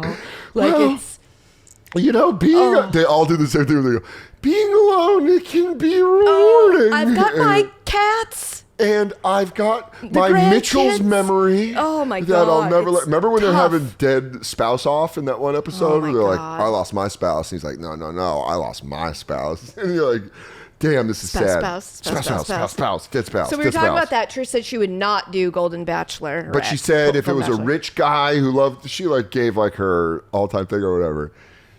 And out of nowhere, my mom just volunteers her body count. She just goes, No joke. I looked over at him and was like, did she just say what I think she did? you know that noise of a fork hitting a plate? That's what it was the second I go, Jesus. I was like laughing. It's one of those things where you're appalled, you're embarrassed, but also it's so funny we're talking about it on the podcast. She goes, I dated a lot of men. And then I dated and said the number. Yeah. I didn't know if what we're doing is editing out the number. She will watch this because it's on Okay. YouTube. She Love you, Mom. just said this was and I want to really set that scene. We're talking about this kind of stuff, But this was, I've dated a lot of men. I've dated between the years of, she gave a span. She said 10 years in a number, and it made me want to crawl into a hole and die. It was shocking. Not just the number itself. The fact that she said it to us, and that I just looked over of like, what do we do now? And what we do were do both now? like, You had to walk away. I was laughing. I walked away after the next one. I Def Jam walked away on the next part. That wasn't a real walk away. That was a legitimate Def Jam audience member walk away. I was laughing so hard. So we went like, oh. And Katie being sweet and polite, she goes, well, where'd you meet all these wonderful gentlemen? How did you find that many interesting men? That's what it was. And she said, they weren't all interesting. And we went, okay. And I'm like, at this point, I'm like starting to be like, I don't know if I want to eat anymore. There's like, I mean, we got Danny dipping sauce on the table. So my mom puts down stuff. Dude, this was like, you think your mom's showing people baby pictures is embarrassing, or pictures when you're little in the bathtub is embarrassing? No, it's when your mom puts mustard and mayonnaise mixed on the table and goes, I put down some Danny dipping sauce. Dan loved this when he was a kid. Yeah, when I was 5. I was eating paint chips too. She goes, oh, and that's, I said, what are these? What are these sauces? She goes, yum yum sauce. Yum yum sauce. And that's Danny's dipping sauce. And I just was like, but we were laughing at dinner. Is it Danny? Because she said it like Katie was going to know. She said it like it was known. We kept joking around that she was leaning into the microphone like a lead singer saying she's going to play a hit. She goes, thank y'all very much for coming out tonight. This next one's Danny Dippin' Sauce. They never play this live! It was like, that right there is next up. My friend Reginald wrote this one. You guys might know it as Yum Yum Sauce. And it was like, oh shit. And this was after she had said, this next one's called taco meat on a baguette. My mom makes appetizers. Some of the best appetizers in the world. They're unbelievable. I'm very lucky that my mom makes appetizers. Delicious. Little pockets of cheese and meat and delicious goodness. And most of them have cute little names. These are buffalo chicken pot stickers. These are taquerito egg rolls. We were smoking weed in the basement, and my mom was down there hanging out with us, and she pulled them out of the freezer, and she goes, these are... What was it? She goes, this is something new I was working on. I had a little bit of leftover taco meat. I mixed it with some cheese. I put it on a baguette. This is taco meat on a baguette. She goes, taco meat on a baguette. And we both went, I think the name needs a little workshopping. I think we kind of just went with the first thing you thought of. We were both there. like, you could probably spruce that name up. You really sold it and then told me exactly. You just summed up what you said. Call it like a Rio de Janeiro sunrise or something. This is taco meat on a little slice of bread I put in the toaster. Call that Albuquerque heat. You can call it anything you want. Call it an open-faced taco. I don't know. Taco meat on a baguette. And this is taco meat on a baguette. Her reaction was like, oh, well. Yeah. Bumming my mom out always sucks because she's like, no, we're having fun. I don't want to bum you out. We're just joking. No, she's a sweet, perfect angel. And it was delicious, that taco meat on a baguette. Taco meat on a baguette did fucking slap. When she plays it next time, the crowd's going to pop. You hear those opening chords? Taco meat on a baguette. She's doing taco meat on a baguette. She hasn't done this since like the live album. So the Danny's dipping sauce is on the table. Everything's on the table. Everyone's having their dips. We're dipping, we're eating. She brings up the body count. How'd you meet so many interesting men? They weren't all interesting. And then I said, where'd you meet that many men? Something else happened. We got distracted. We kind of moved on. Then she has a bite of food in her mouth. She's eating a bite, and Katie says... Probably taco meat on a baguette. Might have been. And Katie says, where'd you meet all... And she says, they weren't that interesting. She goes back to eating, and she goes, so where did you meet all of these guys? And my mom, mid-bite, she eats, and she goes... Craigslist, like that, and Oppenheimered the room. I mean, pushed away from the table. I got up and walked out of the room like a Def Jam set. I was like, dude, me, Katie, Christine, and Jay were laughing about that for 3 days straight. Out of nowhere, Jay would be getting a water out of a cooler, and he'd go, Craigslist. The finger point. Point fucking destroyed the room. Yeah, I think that's one of the hardest I've ever laughed. I had a hard time breathing. Oh my God. It was just so funny. I almost thought we had dropped it. Yeah. And she's like, looked at me and she points and I'm like, where is this And she did the thing like mid-bite where she goes, Craigslist. Like that. And then we had to explain to her that our generation Doesn't knows use Craigslist like that. we know Craigslist for sex workers, couches. Misconnections even. Or like MFM. That's Like they what- list you and what they Jay are. were saying that when we drove up Oh that my night. We told him that story. Jay goes, "Wait, so Trish is just lurking around W4M?" And I was like, yeah, casual encounters is my mom trying to find me a stepdad in her 70s. And she goes, I don't go on there anymore. And we were like, I don't know if you can go on I there don't even know if it anymore. works anymore. I don't know if it works like Is that it still a anymore. thing? I don't know. I got roommates off Craigslist. Never a date though. I got my apartment in Queens that I lived in for 17 years off Craigslist. And a futon. I also got a futon off Craigslist. My mom That futon found that you sat on, that shitty futon. futon that I did Bonfire and Sixth and Jump from. Until you bought yourself another chair that sucked. A video game chair. Katie, I've learned, does her research on products and like looks it up and is like, no, that's good. And I don't. So He's a trigger puller. I aim. middle of the pandemic, I was like, oh, I'm going to buy a video game chair to podcast and do the radio show. And I just bought one and it came and we assembled it. And Katie was like, did you look up what this one was? And I was like, I didn't. And then we Just did. Googled video game chair. I clicked. I paid. They took And my then we money. looked it up and it was one of the Chairs. worst ones. It was like a 2-star. It wouldn't lean The back. back wouldn't lean You back. had to sit straight Yeah, up. I was like, who's playing video games like this? And then we found out it did lean back, but the whole thing leaned And it back. made a loud pop where it would make you feel like the whole thing was going to... Yeah. It wasn't a great chair, but it was somebody pretty awful. took it the second we put it in the lobby. Yeah, right? someone in the old building took it. Yeah. So you're So- welcome. But dude, that body count was Too funny. That was one of the most like I'm so glad someone was there to laugh.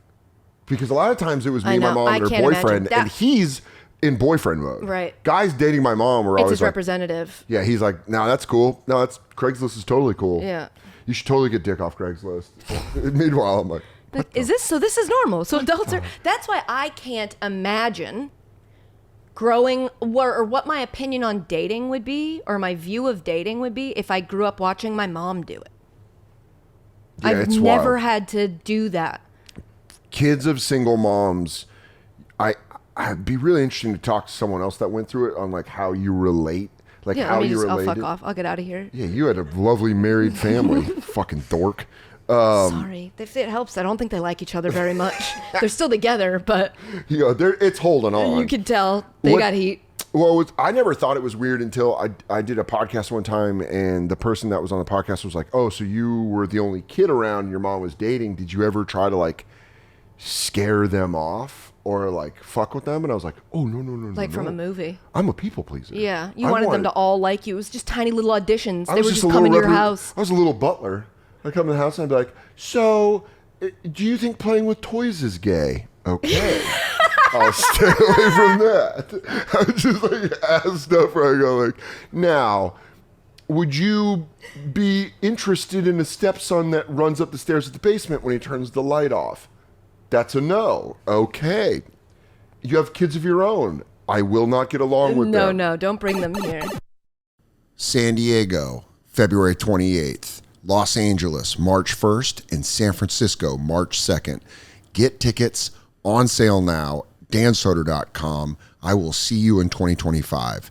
And then other cities, don't worry. We're coming. We're putting it all together. But California, you're up first on this theater tour. I'm very excited about this. Again, February 28th, I'll see you in San Diego. March 1st, Los Angeles. And March 2nd, San Francisco. dansoder.com for tickets. Please buy them, and I'll see you then.